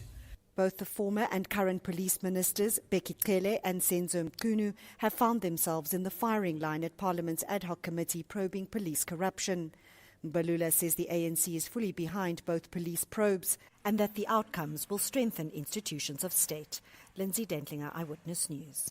The man sentenced to life behind bars for the 2020 rape and murder of 8-year-old Tasney van Wyk has died in prison. He was handed 9 life sentences in 2023 for abducting, raping and killing the Elsis River girl, as well as for other crimes. His crimes are mostly of a sexual nature against minors, and for this reason, EWN is not naming him in order to protect the victims. Lauren Isaacs has more. Correctional Services says the child killer died in his sleep and was discovered by officials at Brandvlei Prison earlier today. Of his 21 convictions, 4 related to Tasney van Wyk, whose body was found in a stormwater pipe along the N1 highway near Worcester. The others include 8 counts of child rape, sexual assault and the sexual exploitation of children, several counts of the assault of children, kidnapping, incest, the desecration of a corpse, and absconding from parole. Described as a danger to society, a monster who cannot be tolerated in a civilized community, and a repetitive offender who targeted young girls for sexual pleasure, the judge labelled him deceitful, abusive, cunning, and cruel. Lauren Isaacs, Eyewitness News. And the DA's Brown Johnson is expected to be elected as the new mayor of the George municipality at a council meeting later this week. DA Western Cape leader Tertius Simmers made the announcement in George today. Johnson is the town's deputy mayor and will be taking over the reins from Jackie von Brandes, who will now become the party's chief whip in council. A new coalition agreement has also been entered into between the DA, Freedom Front Plus and the ACDP. Simmers says the parties are expected to support Johnson and a Freedom Front Plus candidate as deputy mayor when council sits on Friday. Stable coalition governance, at the end of the day, must benefit the residents. They must feel the difference of such a coalition. And in George, the results so far in our previous coalition agreement speaks for themselves. In terms of infrastructure and the development thereof in George, we have seen the delivery into the BFI water projects, an acceleration where they even finished 6 months ahead of schedule. That is what stable governance does. A partly cloudy Wednesday in store for Gauteng tomorrow with isolated showers and thundershowers expected. Lows of between 12 and 15 degrees and highs of between 23 and 27. Driving through Sandton, you can still expect about a 20-minute delay. M1 northbound between Collet and the Patlu interchange. Midrand also traffic heavily backed up. N1 in both directions. This is between the Patlu interchange and Samrand due to an earlier accident. Edenville, slow-moving traffic on the N3 southbound between Morafontein Road and the Kilulis interchange. A top story in EWN, the ANC's National Executive Committee says no one implicated at the Madlanga Commission of Inquiry is untouchable. Bongani Bingwa, 702 Breakfast. Weekday mornings, 6 to 9. Former President Kgalema Motlanthe setting firm guidelines for prospective councillor candidates for the ANC. They're doing the most extraordinary thing. They want to make sure these people are qualified. It's absolutely extraordinary, KG. From now on, ANC councillors will at least have a matric. Tim from Joburg here. They didn't need a matric until now. That's mind-blowing. No background checks, none of that. Bongani Bingwa, 6 to 9. On 702. At the heart of global conversations shaping the future, Africa's voice matters more than ever. As Africa's largest bank by assets and lead sponsor of the B20 Summit, Standard Bank Group is proud to spotlight the continent's growth, partnerships and potential on the world stage. Through informed dialogue and powerful partnerships, Standard Bank is driving sustainable growth where it matters most. Standard Bank is an authorized FSP and registered credit provider. Let's live more. Bring your daydreams to life with Norwegian Cruise Line, sailing to over 400 exciting destinations around the world on 21 spectacular ships. Explore iconic landmarks in Europe, hot islands in the Caribbean, and much more. When it comes to dream holidays, think NCL. For the best cruise deals, visit ncl.com or contact your travel agent. Restrictions apply.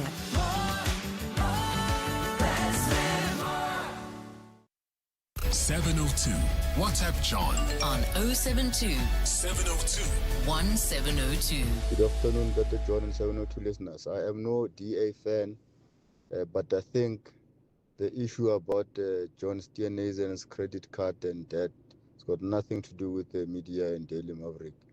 That is his personal things that he must do and he must sort it out, but I don't see, because there's no link that he did take money or try to pay or any corruption linked to him. So they must investigate if there's any monies that are corruption linked. If he was corrupt, maybe he would have even asked the guys to settle that debt for him, but he didn't. So they must just leave him alone. Thank you. Hi, John. Subs. Yeah, to the lady from Daily Maverick, really, this country's got serious problems, man. Like, this is overstepping on another level. So now we must know that John didn't pay his Edgar's account or whatever. In fact, if anything, a lot of South Africans, I would say, would resonate with him being more South African, just like the rest of us, and he didn't go steal public funds to fund his lifestyle, and he faces the same economic challenges as any other South African does, Now we must know about that. With all the problems that we've got, we must know about 150,000 rand default and his salary. Come on, man. Daily Maverick really needs to look into their the integrity of their reporters if this is what we should be reading and wasting airtime about. I'm sorry, no. If it was a Minister of Finance, yes. But I mean, it's just the leader of the DA. Get over it. Afternoon, John. Chaplani. So just want to ask, is it the same thing of John Steenhuisen with there was this mayor of Tshwane who was disqualified because he had a judgment? I don't know, is it the same thing with John Steenhuisen? Thank you.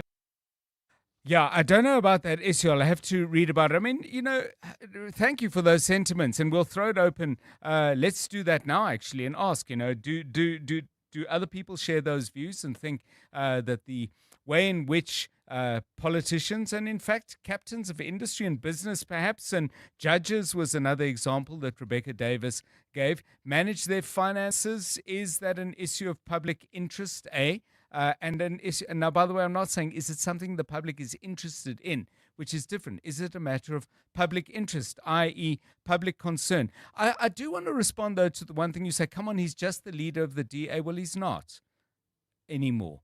He is the leader of the DA, the way President Cyril Ramaphosa is the leader of the ANC, and Minister Gayton McKenzie is the leader of the Patriotic Alliance. But all of them are now senior government officials. John Steenhuisen is the Minister of Agriculture. So you may well stick to those views, but let's frame them precisely. Let's frame them correctly. And you may well say, well, it makes no difference whether he's the leader of the DA or a minister of government. But let's get your views on that. Give us a call on 011 883 0702 and 072 702 1702. It's time for sport. EWN Sport. Tola Kele Mganga with the very latest from the world of sport. Good afternoon to you. Afternoon, John. And Eben Etzebeth insists that the Springboks' upcoming Autumn Nation Series clash with Ireland is a good opportunity to end their poor run of form in Dublin. South Africa haven't secured a victory at the Aviva Stadium since 2012, losing their last 3 games at that venue. But it's been a good year for the double world champions, who regained the rugby championship and are unbeaten in their outgoing series so far. Obviously, it starts with the coaching staff. I think they're the ones who keep us on our toes. I think no one in this team will ever feel safe that they'll definitely play next week, and we know we have to keep on performing to be picked for the 23 that runs onto the field on Saturday. So I think that plays a big role, and obviously we keep each other accountable. I think on the training field as well, we try not to ever slack off in practices or ever try to be arrogant. We always try to respect each team. The United States have promised a smooth visa process for foreigners coming into the country for the FIFA World Cup next year. They'll expedite visas for foreign visitors with tickets to matches and set up a scheduling system that prioritizes overseas-based fans. The wait time for those visas will be 60 days or fewer. That's after FIFA revealed that over 1 million tickets were purchased by fans from 212 countries. On the domestic front, local football returns this weekend, while Orlando Pirates have to wait until next Tuesday. That's to return to the field in a Bedway Premiership clash against Chippa United. Ahead of it, Madlanga Inquiry has heaped praise on head coach Adeslam Modu, who could win his second trophy next month after the club advanced to the Carling Knockout final. First, before a coach, he's a great human being. He understands that he's African. He respects African people. There's his statement that says he will use the expertise that he finds in the club. Very few coaches do that. We don't trust each other. We are always scared to be stepped behind. Only a confident and a good human being who can do that. The relationship just explains. He says, I don't kiss anybody. I only kiss people that are close to me. That is a sign that whatever we do together, and I appreciate him for him recognizing that there are people. And Henrik Stenson plans to return to the DP World Tour in 2026 following his relegation from the Live Golf League. Stenson was one of the first players to join the Saudi Arabian-funded tour 3 years ago, which resulted in his removal as Europe's Ryder Cup captain for the 2023 event. He'll now apply to get his DP World Tour membership back, having settled fines of $1 million. Tola Mganga, Eyewitness News Sport. EWN Traffic. Right, coming up for 4:45, let's get the latest from the roads. This EWN Traffic is brought to you by Cars.coza. Let's find what moves you. Edenvale, rough. What's going on? Not too rough, John, but yeah, you can still expect delays. This is on the N3 southbound between Modderfontein Road and the Gilulis interchange. Also coming into Bedfordview, this is coming from the Boksburg Edenvale area. There's bumper-to-bumper traffic on the R24 westbound.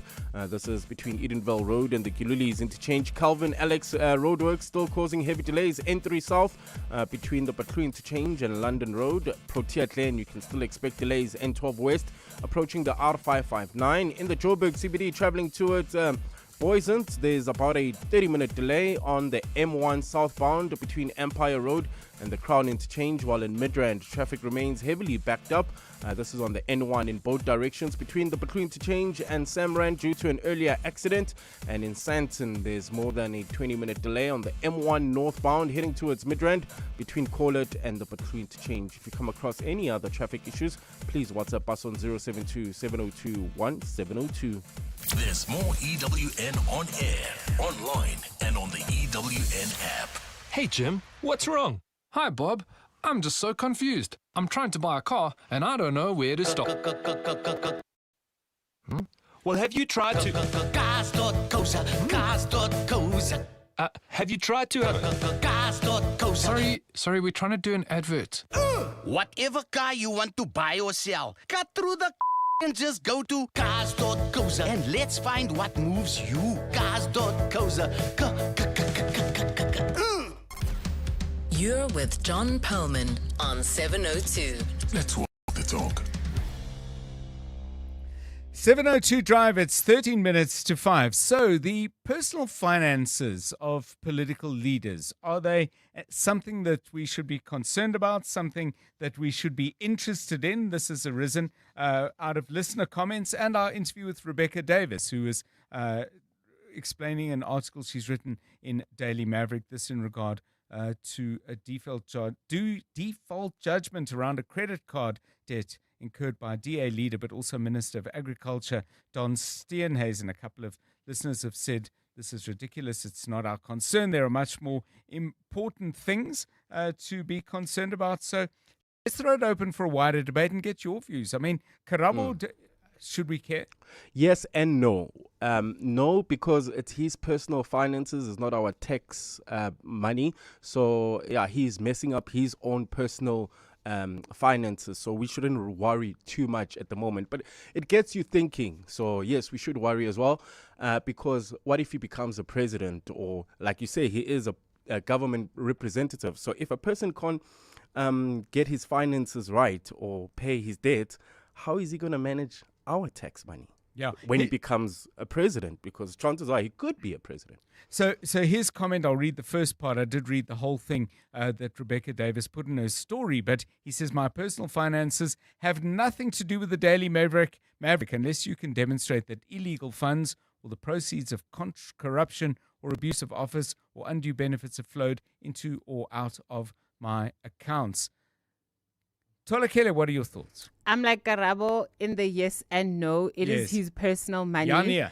Unlike Karabo, I don't agree with the statement that if he can't handle his money personally, how can we expect him to deal with like government money? That's why we have the different ministers who are responsible for the different portfolios. And also, I am not one to judge as a bad financial person. So in those moments, I'm like, they're a little bit normal and they're just like the rest of us. But I think that's why it's so important for everybody to be on the same page when it comes to issues like this and have accountability when it comes to being in a public position, because once it starts impacting me as a citizen, then I have a problem. But if you want to waste your credit card money, that's up to you, sir. So it's interesting because one of the messages said in many ways this makes him more relatable, that there'll be people who say, hey, just another dude like all of us, maxed out, dodging the law, not answering the phone, ignoring the debt collectors. But it is a serious issue. One of the points, just to recap what Rebecca Davis said, if you missed the interview, by the way, pick it up on primemediaplus.com. She made the point that public officials have the potential to be found vulnerable for vulnerability if they don't manage their personal finances well, which could leave them more open than they might ordinarily be to influencers who might offer financial incentives. That's her view. What's yours? 072 702 1702. It's 10 minutes to 5.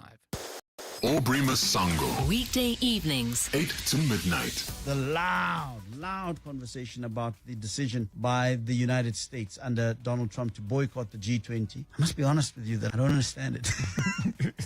Oh, man. It's one country. They've decided they don't want to come. The other 19 are coming. Can we just get on with it? What if your biggest bully is not as scary as you think he is anymore? There was a time. Maybe Donald Trump is no longer as scary as he used to be. He's a sweet old man who's a little eccentric. And just need to move on, eh? Aubrey Masango. 8 to midnight on 702. 702. Corporates That Care promotes and encourages corporate leaders and all citizens to walk the talk for a better South Africa. Catch Corporates That Care this Wednesday at 10 to 9, featuring iStore. Their CEO, Chris Dodd, will be in conversation with Bongani Bingwa. And join us every Wednesday as we highlight the efforts of companies and brands dedicated to building our country. Corporates That Care is a Prime Media Cares initiative with 702 and Prime Media Outdoor. 702, let's walk the talk and make a difference together. Smart Steve from Momentum, hello. Smart Steve, my daughter just turned 18, right? And now she's got a license and a boyfriend. You're worried about her safety. With Momentum Safety Alert, she can access help 24/7. Is that the emergency response version of Curry in a Hurry?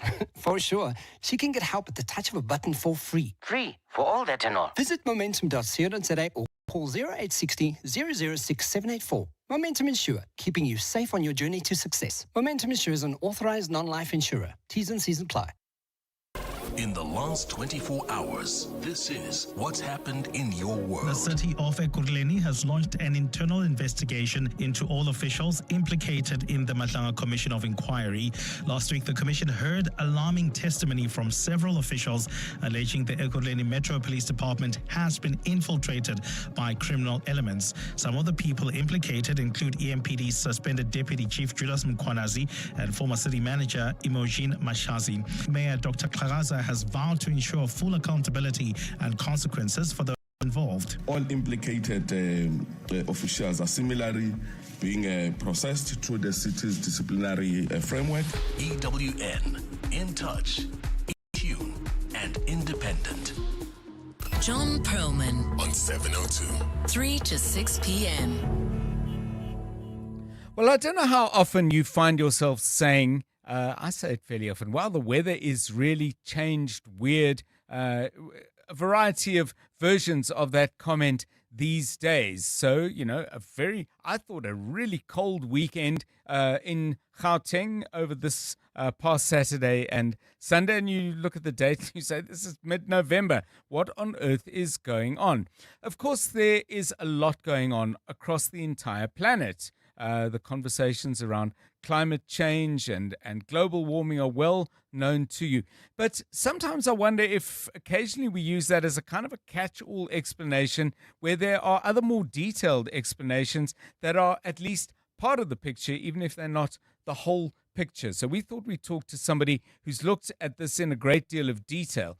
Professor Neville Swade is at the School for Climate Studies at Stellenbosch University and joins us on 702 Drive. Prof, welcome and thanks very much for giving us your time. One of the things that you are a keen student of alongside many of your colleagues and other role players involved with what happens with the weather, and that's looking at the El Nino phenomenon.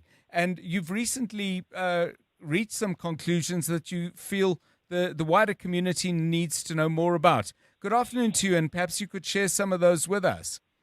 Good afternoon, John, and to the listeners. Thanks very much. Yes, we have a group which we call the ENSO Reference Group. ENSO stands for the El Nino Southern Oscillation. And we watch the state of the ENSO region quite closely in Southern Africa because it affects our climate at the seasonal scale. So that means that the type of summer we have in our summer rainfall area, which is really in the north and the northeast of the country, is quite affected by the state of the El Nino. So the El Nino, or the ENSO, as your listeners may know, is a phenomenon which is recorded in the Pacific Ocean, which is very far away from us. Yes. But actually, because it's such a vast area, the state of the sea surface temperature and other features of that region of the ocean actually has a global effect on climate and weather. And so sometimes we're in the El Nino state, which is when it's warmer in one region than average.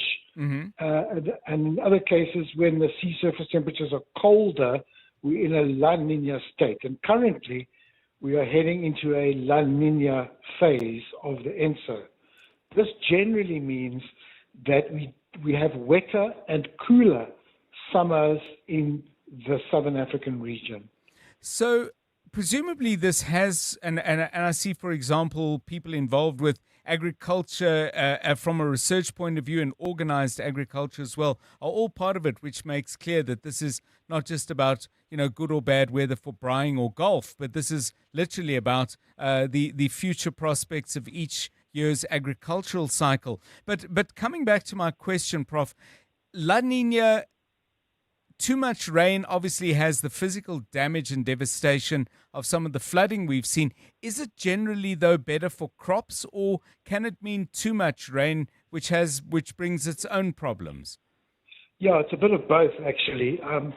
So in some seasons we have really excessive rain, and when there's excessive rain and the ground becomes quite moist and waterlogged, we'll have much more runoff and the likelihood of flooding. That doesn't always mean that there's flooding. Conversely, with the El Nino, we often have a drought situation. Our worst droughts have occurred during El Ninos, such as 2015-16. And in the last few years, we've had more La Nina situations than El Nino. Mm-hmm. And what that has meant is that it's rained a bit more than average.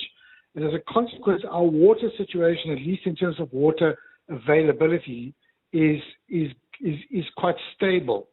So that means that, in fact, we had a 2023 and 24, that summer, there was an El Nino. It had a tremendously severe effect on countries north of us. Right. But South Africa was less affected because of the wetter years we'd had before. And so it does oscillate and it does depend, and it certainly does affect agricultural production for rain-fed agriculture. And a cold and wet weekend in November, in the larger scale of things and the bigger conversations around climate change and so on, is it fair to say this is kind of neither here nor there? We always had these kind of outlier weeks, or are we living in a time of change that we actually need to understand better? Again, a bit of both. Yes. In one sense, people have a very poor memory for weather, famously. Yes. And you'll recall in the 80s when it snowed in Johannesburg in a September month. And, we do have outliers. We do have rarer events that do occur.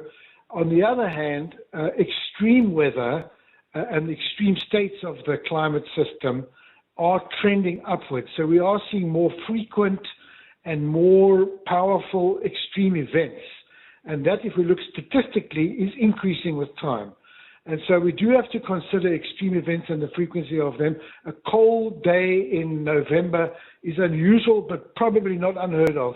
I don't think it broke any records. Yes. Our records that we are breaking are, in fact, in the upper quadrants of our data sets. Thanks so much, Professor Neville Swade. We'll have him back because there's so much to talk about in this regard. I think I first remembered hearing about El Nino, about 20 years ago, and then there was plenty written, and they've just updated their projections for the coming years. He is at the School for Climate Studies at Stellenbosch University. You're with John Perlman on 702.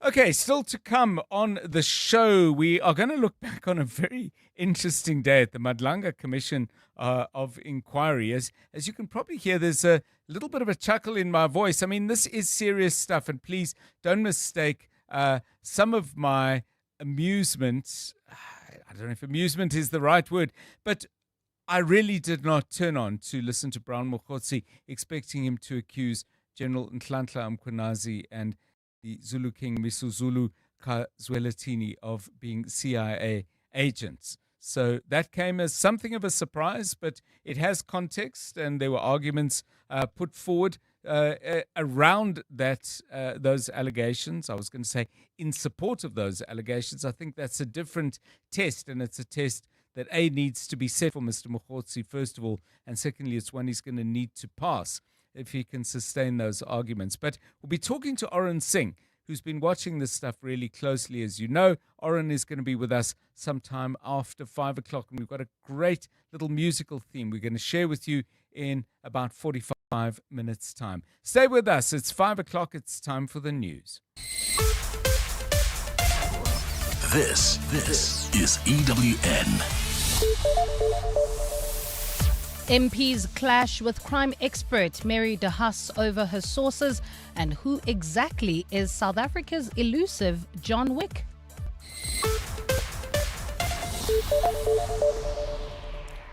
Good afternoon, I'm Bali Dlamini. Members of Parliament's ad hoc committee investigating allegations of police corruption have clashed with witness Mary de Haas. This after the crime expert refused to reveal the names of his sources. MPs grew frustrated with de Haas after she gave them information received from sources but refused to divulge their names. De Haas has been giving evidence before the ad hoc committee after witness evidence that she influenced Minister Senzo Mchunu decision to disband the political killings task team. Babalondenze reports. Mary de Haas gave evidence today where she alleges that the PKTT had allegedly abused its powers and fabricated evidence. She says some of the information related to intelligence came from confidential sources that she refused to divulge. She says the Madlanga Commission is better positioned to interrogate the information because it has the expertise and Parliament doesn't. I cannot reveal a source of somebody who might get killed for telling me. This led to angry responses from committee members accusing her of undermining Parliament. MK Party MP Sibonelo Nomvalo. But what we have noted here is the highest level of arrogance of high note, and there is an attempt to reduce the credibility of this committee. But Action SA MP and committee member Darlene James says she doesn't see what value de Haas's sources would add, and she only wants to know her reasons for calling for the PKTT to be disbanded. Babalondense, Eyewitness News, Parliament. Councillors in Ekurhuleni are deliberating on a proposal to suspend some senior municipal officials implicated at the Madlanga Commission of Inquiry. The city has convened an extraordinary council meeting this afternoon to address revelations of corruption within the city's Metro Police Department. At the centre of those allegations is suspended EMPD Deputy Chief Julius Mkhwanazi, who is accused of unlawfully signing agreements with a company owned by alleged criminal Vusimuzi Matlala. It's further alleged that Mkhwanazi was protected from accountability by certain senior officials. Mayor Dr. Xhagaza says since the implicated individuals are senior officials and not political leaders, disciplinary action against them must first be approved by council. Sometimes, we are viewed as delaying, but we have to ensure that we follow all those processes, because if we don't, we stand to jeopardize those cases. We are just using this platform also to educate the public who want action and action like now, that we're not able to do that without following the processes. At the same time, controversial businessman Brown Mokhotsi says former Minister of Police Bheki Cele knew of tender tycoon Vusimuzi Matlala in October of 2018. This despite Cele telling Parliament's ad hoc committee that he only came to know of Matlala in December last year. Testifying at the Madlanga Commission of Inquiry today, Mokhotsi claims a 6-page crime intelligence report titled Boko Haram was presented to Cele 7 years ago. He says the name John Wick appeared in that report. That name dominated headlines in 2021 in reports of an alleged vigilante who targeted members of the Boko Haram criminal gang in Mamelodi. It has a picture of John Wick, his ID number, it has his previous convictions, pending cases and everything, all the matters that were withdrawn against him. Commissioner, John Wick is Vusimuzi Matlala.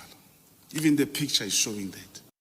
Let's shift our focus to another inquiry now. Suspended prosecution's boss Andrew Chauke says he plans to bring legal heavyweights and former NPA office officials as part of his defense. An inquiry into Chauke's fitness to hold office is underway in Pretoria. President Cyril Ramaphosa placed him on suspension amid serious allegations, including those of quashing the prosecution of politically connected individuals. Khomotso Modise has more. Andrew Chauke's lawyers have told the inquiry investigating him that he's being accused of exercising his prosecutorial discretion in a particular way. On behalf of Chauke, Advocate Tembeka Ngcukaitobi says he'll be calling former state prosecutor Advocate Gerrie Nel to testify on the work of prosecutors. We'll explain what impact on the ability of prosecutors to make decisions. They must make robust decisions. in difficult environments with uncertain facts. Chauke also plans on calling former prosecution's boss Mxolisi Nxasana and prominent lawyer advocate Lawrence Hodis, who represented the NPA, to testify on the decision to prosecute former KZN Hawks boss Yuan Boyson for racketeering, a decision that Chauke has been criticized for. Khomza Modise, Eyewitness News in Pretoria. And Japan has warned its citizens in China to be careful of their surroundings and to avoid big crowds. The warning comes amid a diplomatic spat over Prime Minister Sanae Takaichi's comments on Taiwan. Recently, Takaichi suggested that Tokyo could intervene through its military in any attack on Taiwan. The escalating spat has already seen Beijing advise Chinese citizens to avoid traveling to Japan. China has called for Takaichi to retract the remarks and summoned the Japanese ambassador over the now deleted social media post. Gold is trading at $4,039.98 an ounce. The rand is at 17.22 to the dollar, 22.69 to the pound, 19.97 to the euro, and Brent crude oil is at $64.20 a barrel. Santon heading towards Midday. And you can still expect about a 20-minute delay M1 North between Corlett and the Bethune Interchange. Midrand also traffic heavily backed up in both directions. This is between the Bethune Interchange and Samrand due to an earlier accident. Road report also slow-moving traffic N1 in both directions between 14th Avenue and the N17 also due to an earlier accident. In your sport, the Springboks eager to end their winless run in Dublin against Ireland. England optimistic that Mark Wood will play the first test against Australia. And Fabio Wardley set to be elevated to WBO heavyweight champion. A partly cloudy Wednesday in store for Gauteng tomorrow with isolated showers and thundershowers expected. Johannesburg dropping to overnight lows of 12 degrees, peaking at 25. Pretoria 15 and 27, and Vereniging 15 and 23 degrees. The top story in EWN this hour. Members of Parliament's ad hoc committee, which is investigating allegations of police corruption, have clashed with witness Mary de Haas. EWN, in touch, in tune, and independent. For the latest, visit ewn.co.za or download the EWN app. 7:02. Drive home with John Perlman. John Perlman, 3 to 6 p.m. on 92.7 and 106 FM. Let's walk the talk.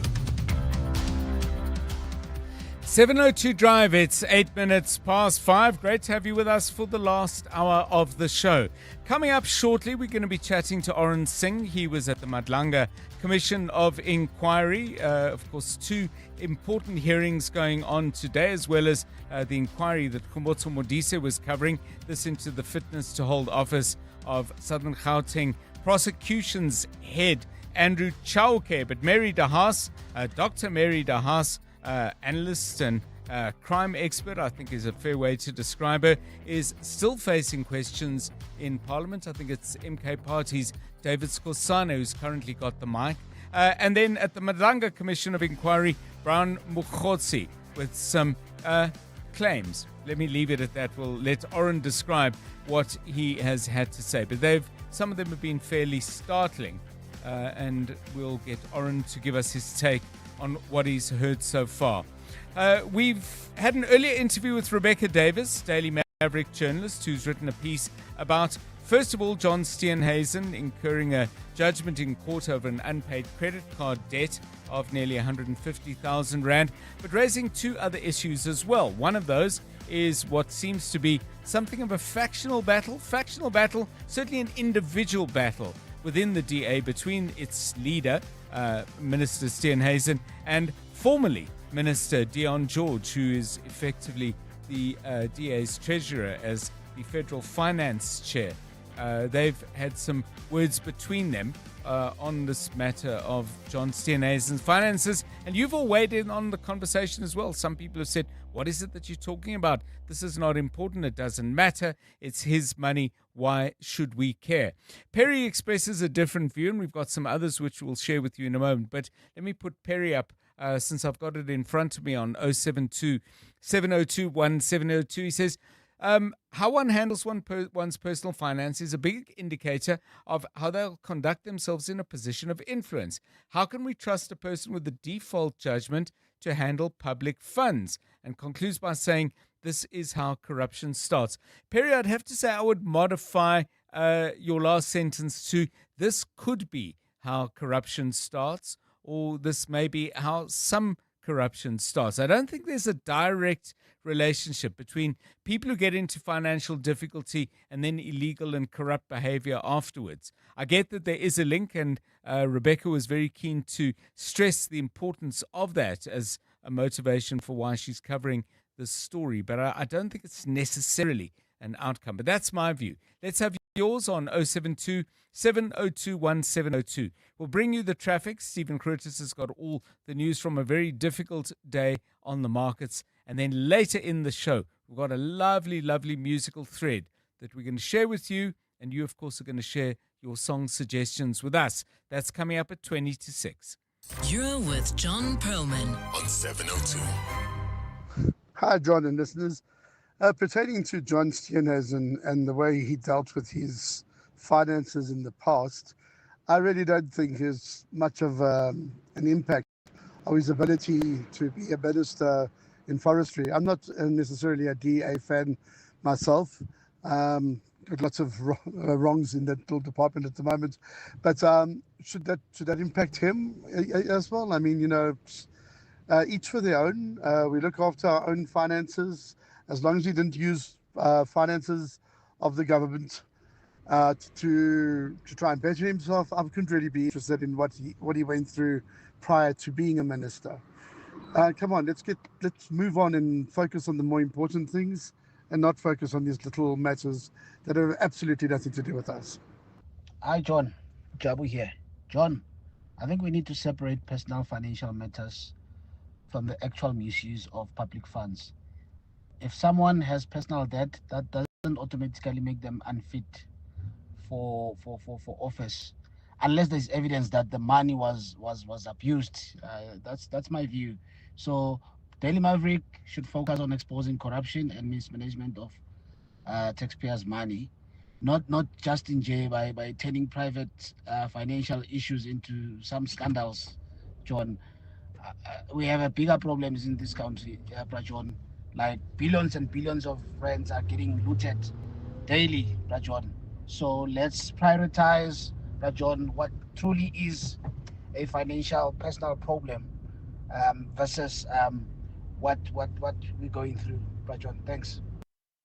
Yeah, thank you for those views. Please do keep them coming on 072 702 1702. It's 13 minutes past 5. It's traffic time.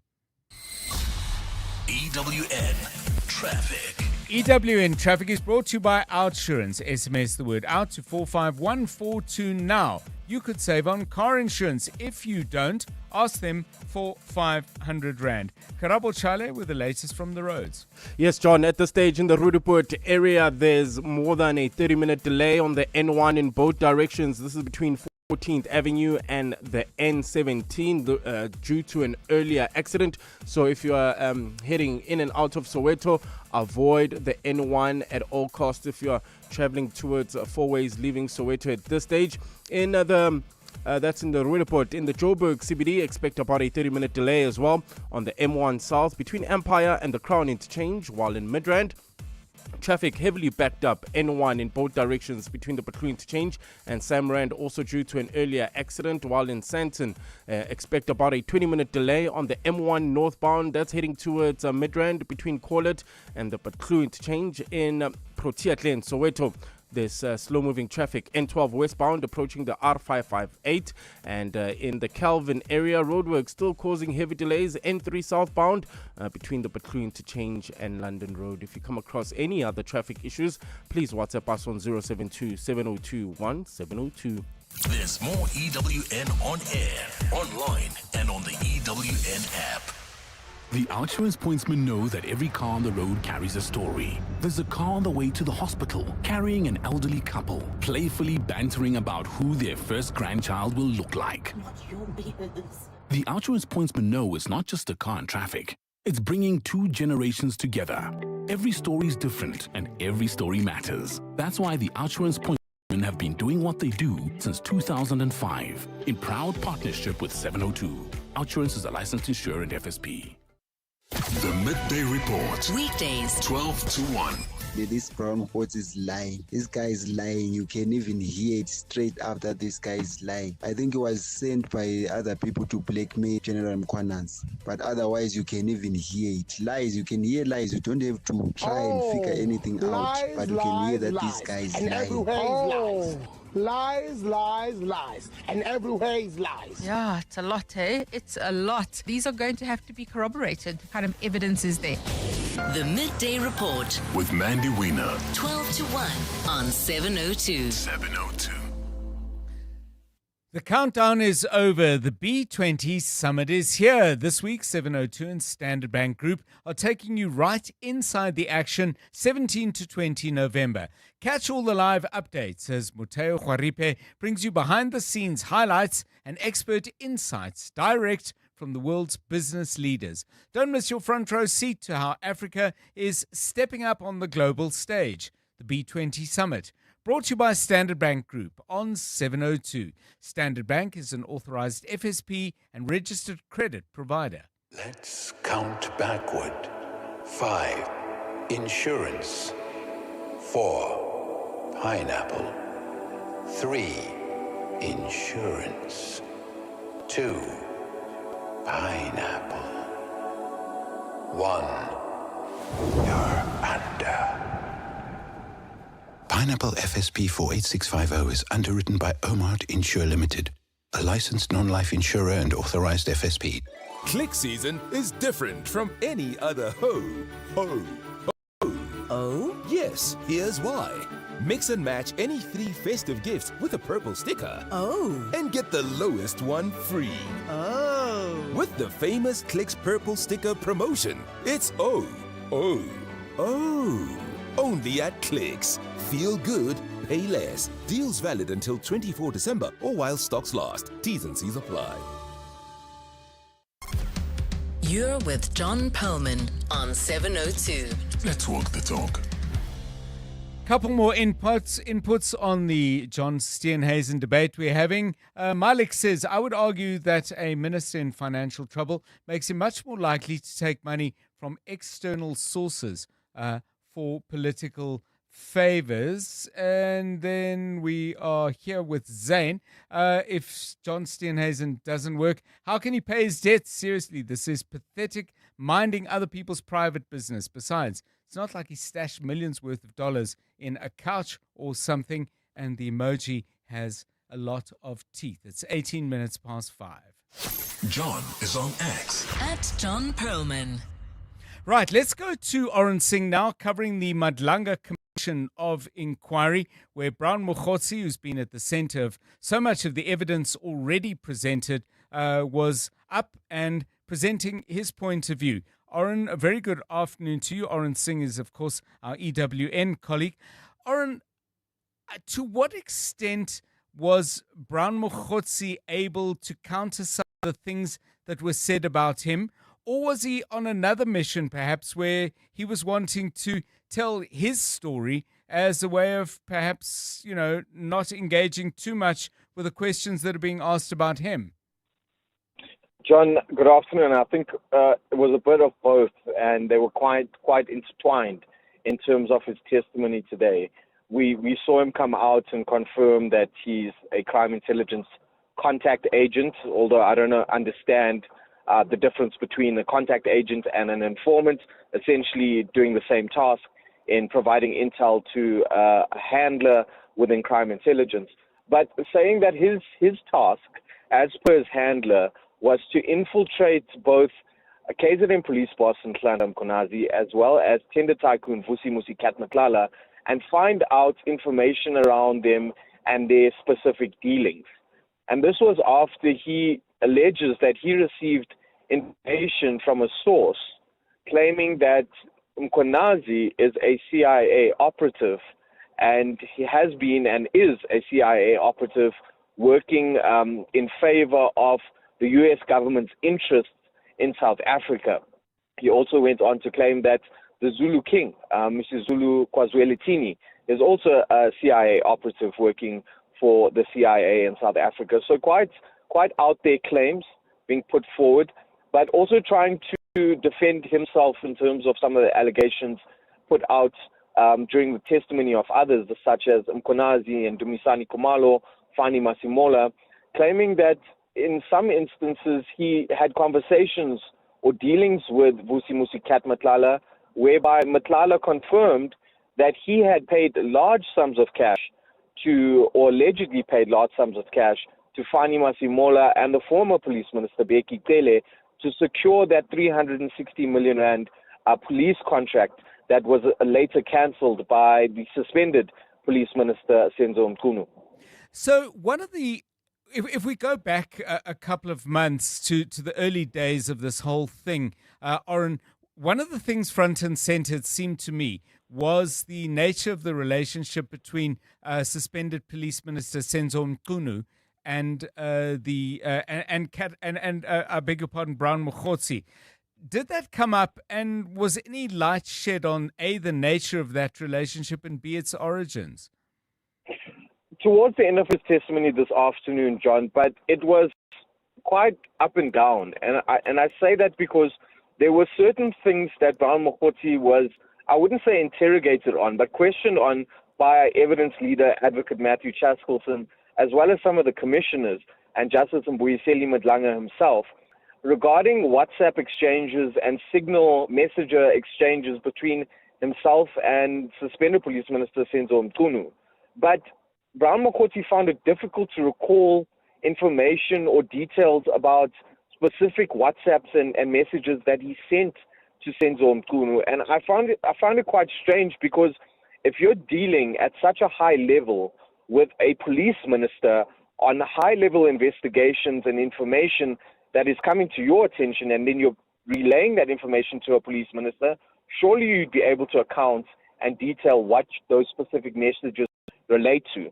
But he struggled to some extent, John, fluffing his words, his brain a bit scrambled, it seemed, when they questioned him on certain aspects and messages that he had sent to Senzo Mchunu, not being able to recall what that message meant. And I think that was quite crucial to unpacking his side of the story. If he wanted to get that message across quite clear, he'd be able to recall what those messages meant. But nevertheless, we have tomorrow, and tomorrow we will see Advocate Matthew Chaskelson interrogate him on the allegations that he's put out today. And I think a lot of the media and people that have been paying close attention to what came out today are looking forward to that tomorrow, because Brown Mokgotsi, as far as we've seen so far, has not been able to deal with some of the pressure that came with the questions put to him. So tomorrow it's going to be quite interesting to see how he handles that. Oren, I mean, listeners will know well that you've covered a lot of matters involving the police, crime intelligence related stuff and so on. I was a little bit surprised, and it's possible I didn't listen closely enough to the early part of what he was saying about his role as a crime intelligence operative. His description seemed to me to be of someone playing at quite a low level. And I don't mean that disrespectfully, but I'm just simply talking about the chain of command in these matters. And yet he appeared to have access to very senior levels of the police. Those two things didn't quite fit for me, but perhaps that made sense to you. I think what he initially disclosed to the commission quite early on in his testimony, John, was that he became a crime intelligence, or was recruited as a CIA informant allegedly in 1999. Okay. And then fast forward a decade, in 2009, I wouldn't call it a promotion, but he was upscaled to what they call within crime intelligence a contact agent. I don't know the difference between an informant and a contact agent, because he wasn't able to clearly distinguish the difference between the two. But essentially both roles entail you supplying information to a handler within crime intelligence. But it seems that over the years, from 1999, building and going on to 20 years of being this informant or contact agent within crime intelligence, he's worked his way up the ranks, and he's got very close to him, or within very close proximity, access to the likes of police ministers, deputy commissioners, provincial commissioners, all at his disposal in the sense that he can pick up the phone and call them and they will answer, or send them a message and they will reply to him. We know for a fact, John, when Brown Mkhotsi's name first surfaced early on, and we're talking about as early as April and March this year, by Nhlanhla Mkonazi, that when we started doing digging, a lot of people, senior officers within SAPS, know of Brown Mkhotsi. They know him simply as Brown, but his name is quite often used within the inner circles of high police ranking officials. Intriguing. Thank you. Oren Singh, big day today, bigger day tomorrow if Oren's predictions, and they make complete sense to me, because tomorrow is going to be a much more robust engagement by way of the nature and persistence of the questions. The way it worked today is, by and large, he was led through his statement, and then there were questions of clarification. I think, as I said, a much more robust engagement tomorrow. Oren Singh, part of the EWN news team, 26 minutes past 5. Africa Milani. Weekday mornings, 4 to 6. Should we not be slightly more aggressive, though, in addressing this? Because this administration's focal point is, in part, local governments being able to drive economic growth. I agree with you. The performance of the councillors has also to be monitored. If you deploy somebody as a councillor, as a party, you need to be monitoring their performance. You need to know that they're doing what they should be doing. A lot more needs to be done even before we get to the end of the term. Dr. William Kiza, the chairperson of the Portfolio Committee on Cooperative Governance and Traditional Affairs.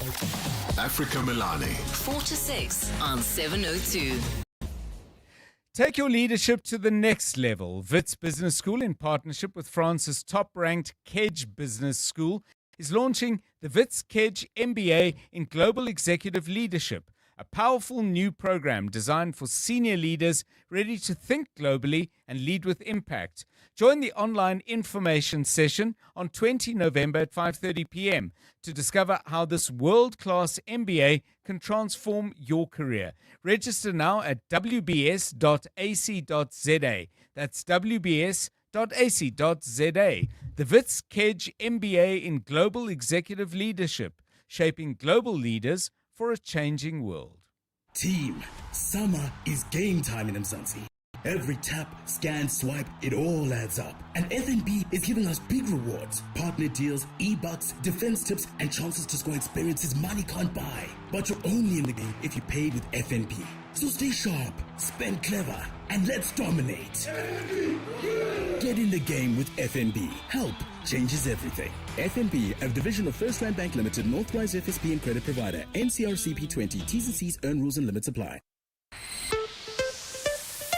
EWN Business.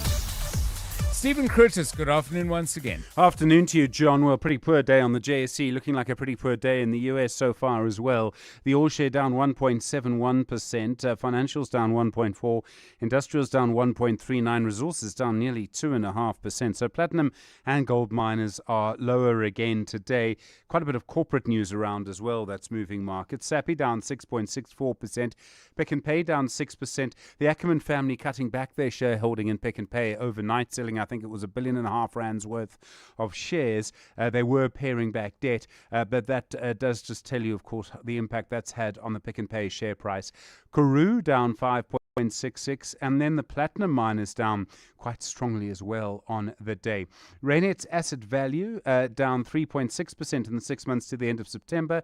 The group saying that geopolitical tensions are a concern, also a risk that inflation will rise again. Raynet up 1.89% on the day, while Telkom were up 1.71%. They were able to increase their headline earnings per share by over 16% to the end of September, making a lot more money from mobile phone services, including in the prepaid space. And then Coronation, their revenue was up by 10% in the year to the end of September. And then looking at British American Tobacco is up 0.81% and Maz is up 0.61%. Nedbank is also up 0.23% on the day. In the US, quite a poor day so far. The Dow Jones is down 1.17%. The Nasdaq is down nearly 1.5%. The S&P 500 down nearly 1%. John, still concerns of AI valuations, and then the expectation there would be an interest rate cut, and now it looks like they won't, and all of that having an impact. And this also tells you everyone's still waiting for proper data, the impact of the US federal shutdown. Just a reminder to anyone who is American, facts matter. The gold price is $4,059.10 an ounce, platinum $1,523.60, Brent crude $63.68. The rand to the dollar, 17.19 to the euro, 19.93 to the British pound, 22.61. On the Money Show tonight, we'll speak to Telkom about their results. Also, the president, he's due to speak to CEOs at Investec from around 6 o'clock tonight. That's ahead of the G20. I don't know if you saw John Ronald Lamola tightening the tone a little bit on the US, saying the G20 needs to be used to show that the rest of the world can move on without the US. And we'll talk a little bit about that tonight. And then also, of course, the big Cloudflare problem that's affected so many websites around the world. Stephen Curtis, EWN Business. Thanks very much, Stephen. Back with the Money Show between 6 and 8. Let's bring you the very latest eyewitness news now. Bali Dlamini, starting off, where are we going first? She'll tell us. Good afternoon. Thanks, John. A very good afternoon. Well, the Defence Department says appropriate steps will be taken against the country's Navy chief following comments he made over the weekend. Speaking at a SA Navy gala event on Saturday, Vice Admiral Monde Lubisi said maritime security was at risk because of underfunding and a shortage of resources.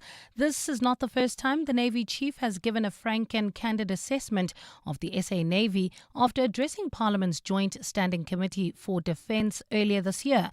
Minister Enji Motshekga says his remarks do not reflect the official position of the department. Spokesperson Simphiwe Dlamini.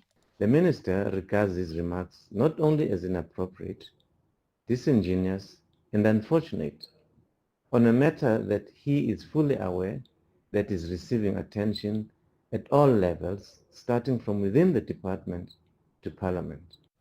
In the Western Cape High Court now, State Prosecutor Greg Wolmerans has continued to use cell phone evidence today to try and show that alleged Underworld gang boss Nafees Modak was behind an attempt on the life of criminal defence attorney William Booth in 2020. Modak and 14 others face 122 charges for various crimes related to operating a criminal enterprise.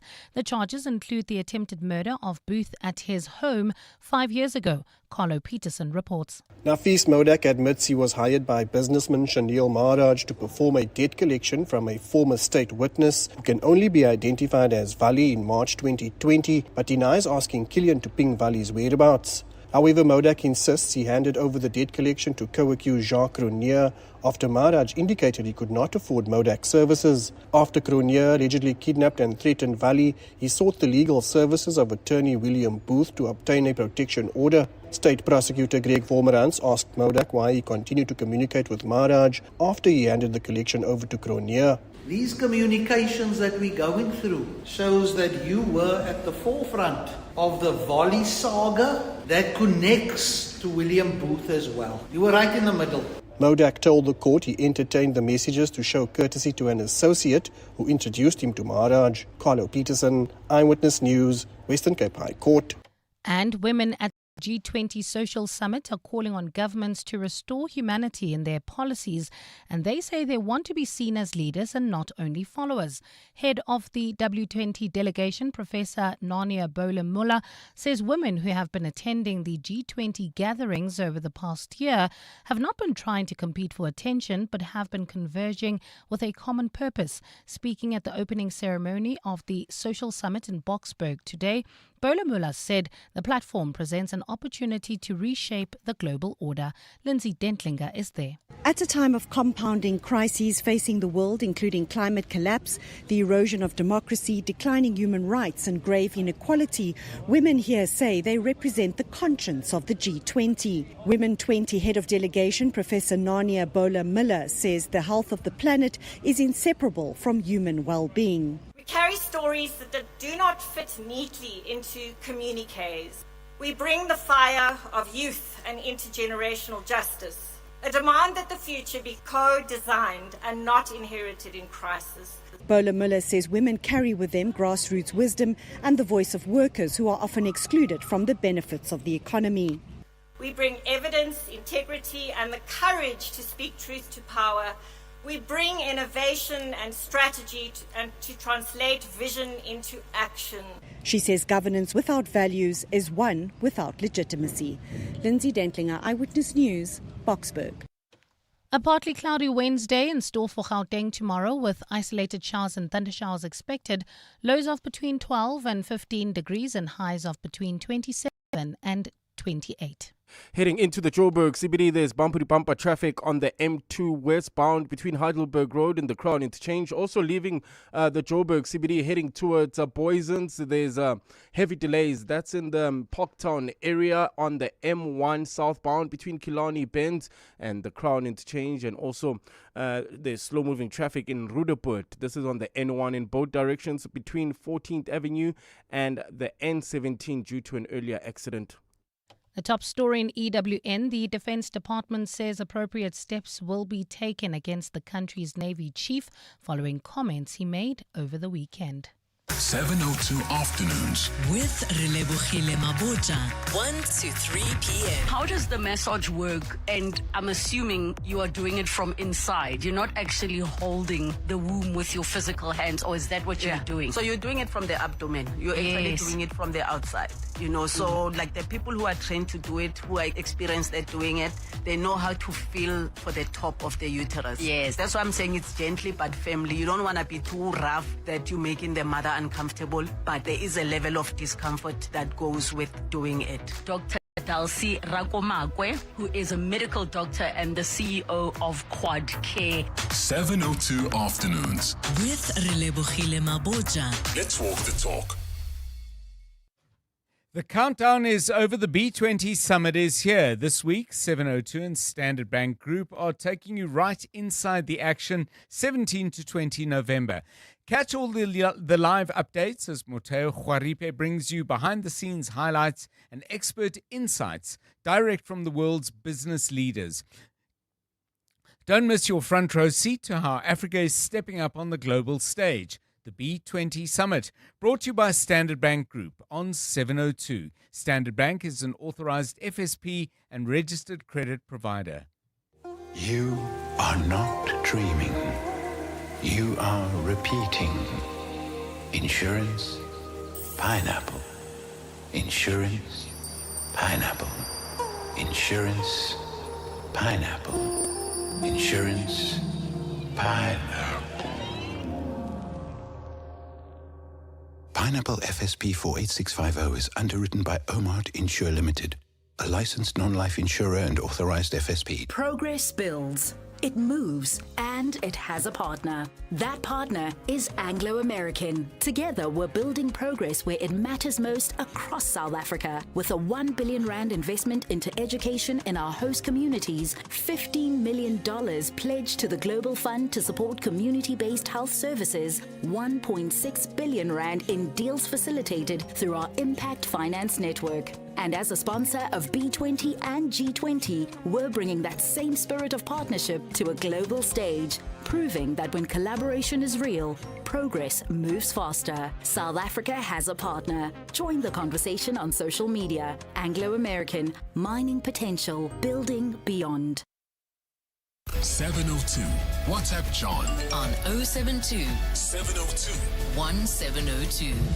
I've been listening to the comments about John Steenhuisen and his personal financial management, and I think everybody is neglecting the fact that his DA organization credit card was taken away from him because he could not reconcile the transactions. That's a big red flag for me.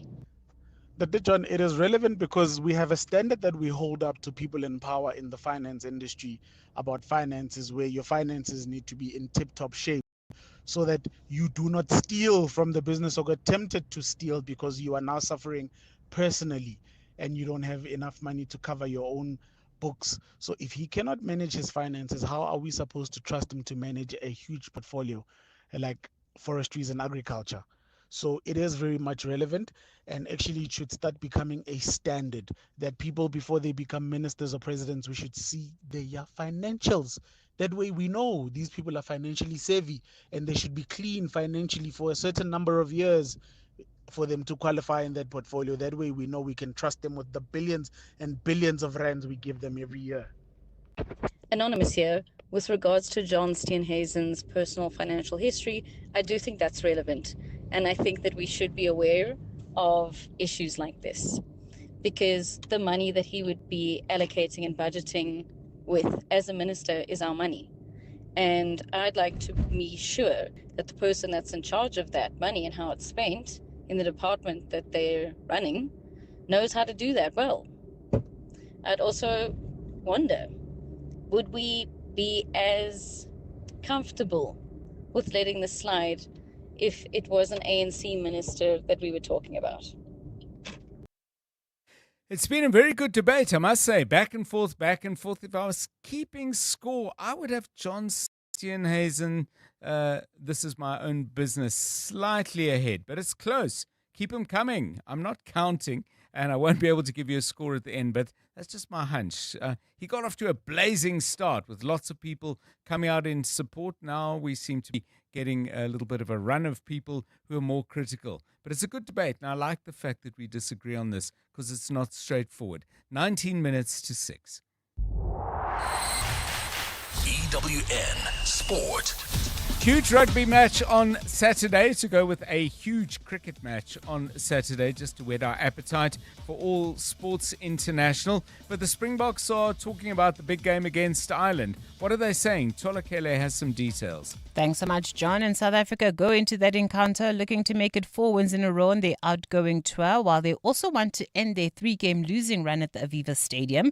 For Eben Etzebeth, he's discussed his own role in the team as Rassie Erasmus fine-tunes his squad ahead of the 2027 World Cup. We just try to perform. Like I said, nothing is a guarantee in rugby, and especially in this team, you have to keep on performing. And one year you can play yourself out of the mixer if they keep on performing. So for me, it's just hopefully play this weekend, put in a good performance, and then keep on being good enough for the coaches to select you. And I mean, we all know the World Cup is still 2 years away, so it's still a long time. Bandile Shandu has reiterated the need for Orlando Pirates to stay grounded following their impressive start to the season. They've won 1 trophy in the MTN 8, through to next month's Carling knockout final against Marumo Gallants, while in the Betway Premiership, they're 3 points behind leaders Mamelodi Sundowns with 2 games in hand. The support that we've been getting from the coaches, technical staff, from the management as well, just to keep us grounded, because we know our targets, we know what we want to achieve. It's nice to also receive that as well, the love that we're getting. Seeing everyone, Amaparania, happy, it plays a huge role for us, and it makes us happy as well. We've got the technical team, we've got the management, we've got everyone backing us as players to actually be grounded and know what we're fighting for and carry on being focused in that. Mark Wood and Jafra Archer expected to be fit and selected for the first Ashes test between Australia and England, which begins on Friday. England go into the games looking to win the Earn Down Under for the first time since the 2010-11 season, while captain Ben Stokes is also fit and ready to go, having recovered from a shoulder issue. Yeah, it's great to have the X factor that Joff and Woody possess in terms of pace. Woody's obviously got over his knee surgery that he had quite a while ago. He's overcome that and he's looking really, really good. And yeah, Joffrey's been out in the park for 2.5 years now, so it's great seeing those two flying in and sending some fastballs down at our guys as well. And Britain's Fabio Wardley is said to be elevated to WBO heavyweight champion after Alexander Usyk decided to relinquish his title. It comes after Usyk informed the WBO that he wouldn't proceed with a mandatory title defense against Wardley. Usyk still holds the WBA, WBC and IBF heavyweight titles, having beaten Daniel Dubois in July to become a 2-time undisputed heavyweight champion. Tolagele Mganga, Eyewitness News Sport. EWN Traffic. Okay, many of you making your way home. Let's get you there. EWN Traffic is brought to you by Outsurance. SMS out to 45142 now, and you could save on car insurance. If you don't, ask them for 500 Rand. Well, we won't ask you for any money, Karabo. We're just going to ask you what's happening, please. Well, at this stage, I must say, John, it is a busy traffic pattern this afternoon, so please allow for extra traveling time. Let me start in Sandton, where if you're leaving the Midrand area, you can expect about a 20-minute delay M1 northbound between Corlett and the Patlu interchange, while in Midrand, traffic heavily backed up, N1 in both directions between the Patlu interchange and Samaran due to an earlier accident. In the Joburg CBD heading towards Boysons, also expect about a 30-minute delay M1 south between Empire and the Crown Interchange heading into the Joburg CBD. That's coming from the Germiston area. Bumper-to-bumper traffic, M2 West from Heidelberg Road to the Crown Interchange. Rivoli also expect about a 30-minute delay heading towards Roodepoort. That is on a Main Reef Road between Nasrec Road and New Canada due to an earlier accident. Roodepoort also slow-moving traffic, N1 in both directions between 14th Avenue and the N17 due to an earlier accident. Protea Glen traffic remains a bit sluggish. This is on the N12 westbound. Approaching the R559 in Calvin Alex area. Roadwork still causing huge delays. N3 South. This is between the Butler Interchange and London Road. In Ekurhuleni Sunwood Park, roadworks slowing down traffic. N17 East between Rondebolt and Carnival City. And finally, Edenville heading towards Bedford View. Slow-moving traffic. N3 southbound from Modderfontein Road all the way to the Gilulis Interchange. If you come across any other traffic issues, please WhatsApp us on 072-702-1702. There's more EWN on air, online, and on the EWN app. The Outsurance Pointsmen know that every car on the road carries a story. There's a car on the way to the hospital carrying an elderly couple, playfully bantering about who their first grandchild will look like. The Outsurance Pointsmen know it's not just a car in traffic. It's bringing two generations together. Every story is different and every story matters. That's why the Outsurance Pointsmen have been doing what they do since 2005 in proud partnership with 702. Outsurance is a licensed insurer and FSP. You're with John Perlman on 702. Let's walk the talk. 702 Drive. We're coming up now for 13 minutes to 6. We're going to play you some music. And as we do every day, we kind of think of a little theme or a thread. And today we say thank you to Karabo Chale for doing that. But before that, I just want to read this. This is what I was trying to find on screen. This is from Joan. And I just want to read it because I'm sure all of us would echo this. She says, Oren Singh is the best reporter. Please give him our praises. He reports it as it is, and he does it so clearly. Kudos to Oren. So very nice, Joan. Thank you. And we passed that on to Oren. I took a little screenshot of your WhatsApp, sent it to him. I'm sure he appreciates it as much as we appreciate the excellent work he does on the show. Now, let's do some music. Yeah. And you've got this is very fitting, by the way, because this show is about asking questions. Yes. And now you are extending this to music. So over to you, Karabo Chale. So today, John, I was just thinking I would like to hear songs that asks questions, and why does that song stick with you? Why do you enjoy it, Yes. Mine is Where Is the Love by the Black Eyed Peas. I think it was released in 2003 and it still remains kind of relevant, and it's got this hip-hop pop beat, so it's still funky. It's a great song. Yeah, even though it's the message is pretty sad.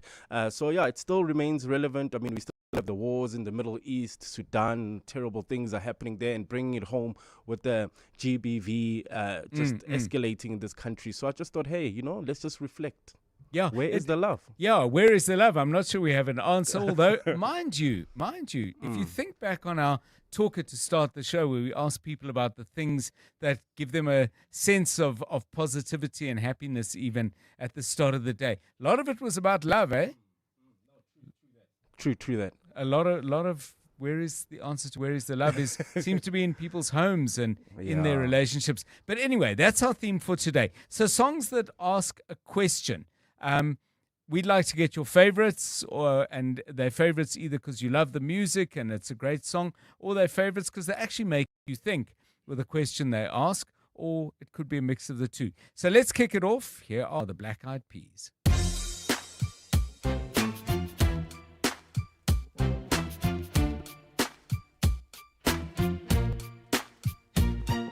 What's wrong with the world, mama? People living like they ain't got no mamas. I think the whole world's addicted to the drama, only attracted to things that'll bring the trauma. Overseas, we trying to stop terrorism, but we still got terrorists here living in the USA, the big CIA, the Bloods and the Crips and the KKK. But if you only have love for your own race, then you only leave space to discriminate, and to discriminate only generates hate. And when you hate, then you're bound to get irate. Yeah, madness is what you demonstrate, and that's exactly how anger works works and operates. Man, you gotta have love just to set it straight. Take control of your mind and meditate. Let your soul gravitate to the love, y'all. People killing, people dying, children hurt and you hear them crying. Can you practice what you preach and what you turn the other cheek?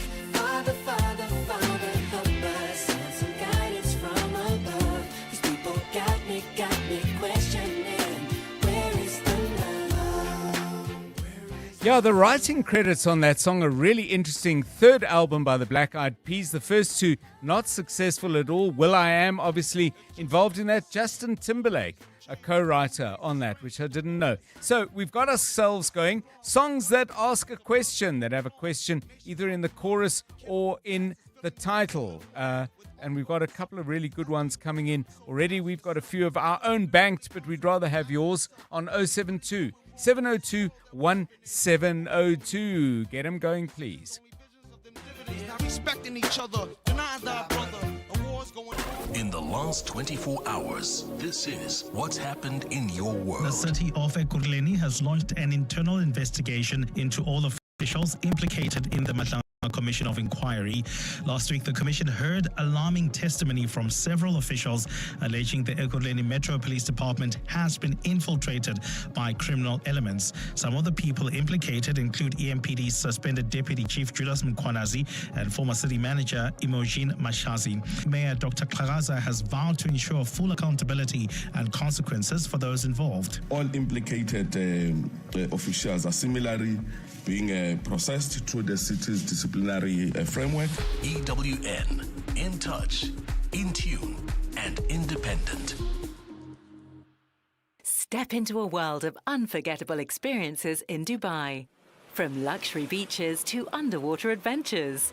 From authentic traditions to futuristic museums. Make it a Dubai adventure to remember with Emirates. Fly to Dubai from one of 3 gateways in South Africa. Start your holiday the moment you board with delicious regional meals, complimentary drinks, and up to 6,500 channels of entertainment. Fly Emirates. Fly better. The stage is set as business leaders from the G20 countries gather in South Africa for the B20 Summit from 18th to 20th November for the first time in history on African soil. The Clement Manyathela Show will be there, live with Nedbank, to discover how inclusive growth and prosperity can be achieved through global cooperation. So, be a part of history and tune in every day to the Clement Manyathela Show, live from the B20 Summit in Sandton. Brought to you by Nedbank, proud sponsors of the B20 Summit on 702. Nedbank is a licensed FSP and registered credit provider. 702. WhatsApp John on 072 702 1702. Jumlang to John and Tim. What's going on by Marvin Gaye? Siyabonga. Sim. Hi, John and Tim. My song is I Wanna Know What Love Is by Foreigner. Also wonder what is love.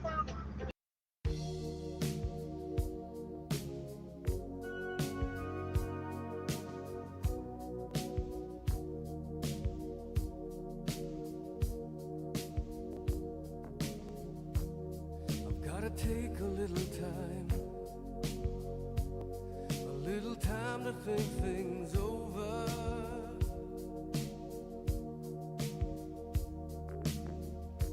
I better read between the lines in case I need it when I'm older.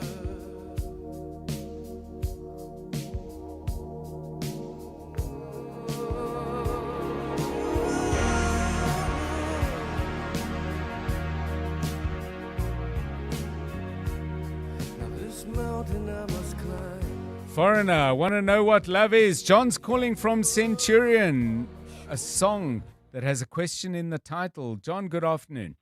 Good afternoon to you, John. My song is Why by Annie Lennox. Okay. And the memory is I used to work for a same media company, used to work for a while ago, and we had year-end function. And after the speeches were over, I had decided I was one of the people selecting the songs for the night. And this was the first song we played at that function that year, and I will never forget that. It's a beautiful song. Okay, thanks. And Lennox of Eurythmics, if you remember, John. I do indeed. I actually saw them live at Wembley Arena, not Wembley Stadium, in 1986. That says how long the Eurythmics have been around and how long I've been around. Let's listen. Annie Lennox, why?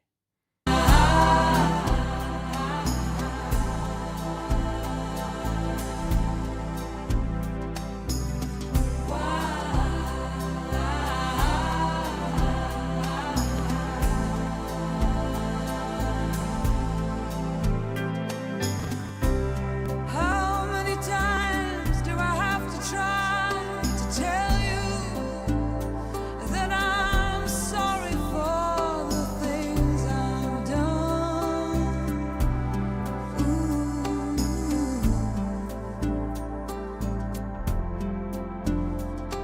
But when I start to try to tell you, that's when you have to tell me, hey, this kind of trouble's only just begun.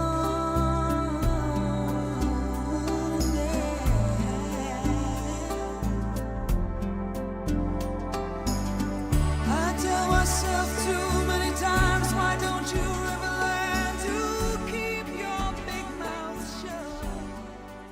Annie Lennox with Why. Songs that have questions in the title. Bafana says, Why Lord? By Brooke Benton is his choice. Jill says, a song from my teens so long ago. Where have all the flowers gone? It moved me then. Brilliant lyrics, that song, actually, written by the American folk singer and songwriter Pete Seeger.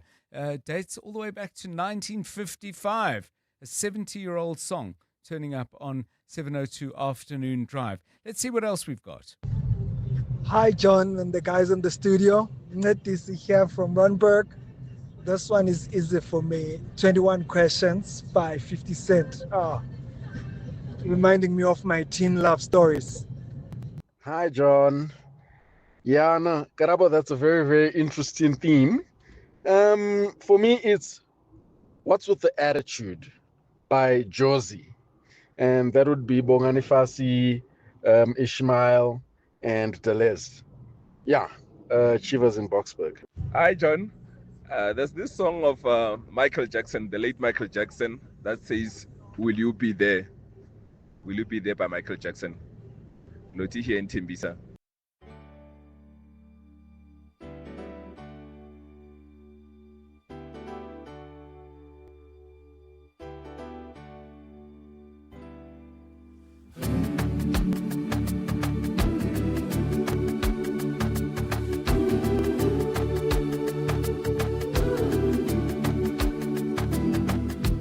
Hold me like the river Jordan, and I will then say to thee, you are my friend.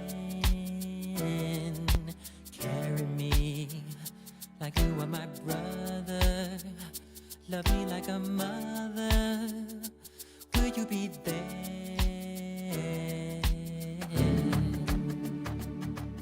Michael Jackson, Will You Be There? Off his 8th studio album, Dangerous. Boy, he produced a huge amount of music. Songs with a question in it. You know, it's very interesting. I don't want to sound like a grammar teacher. But, you know, what's with the attitude?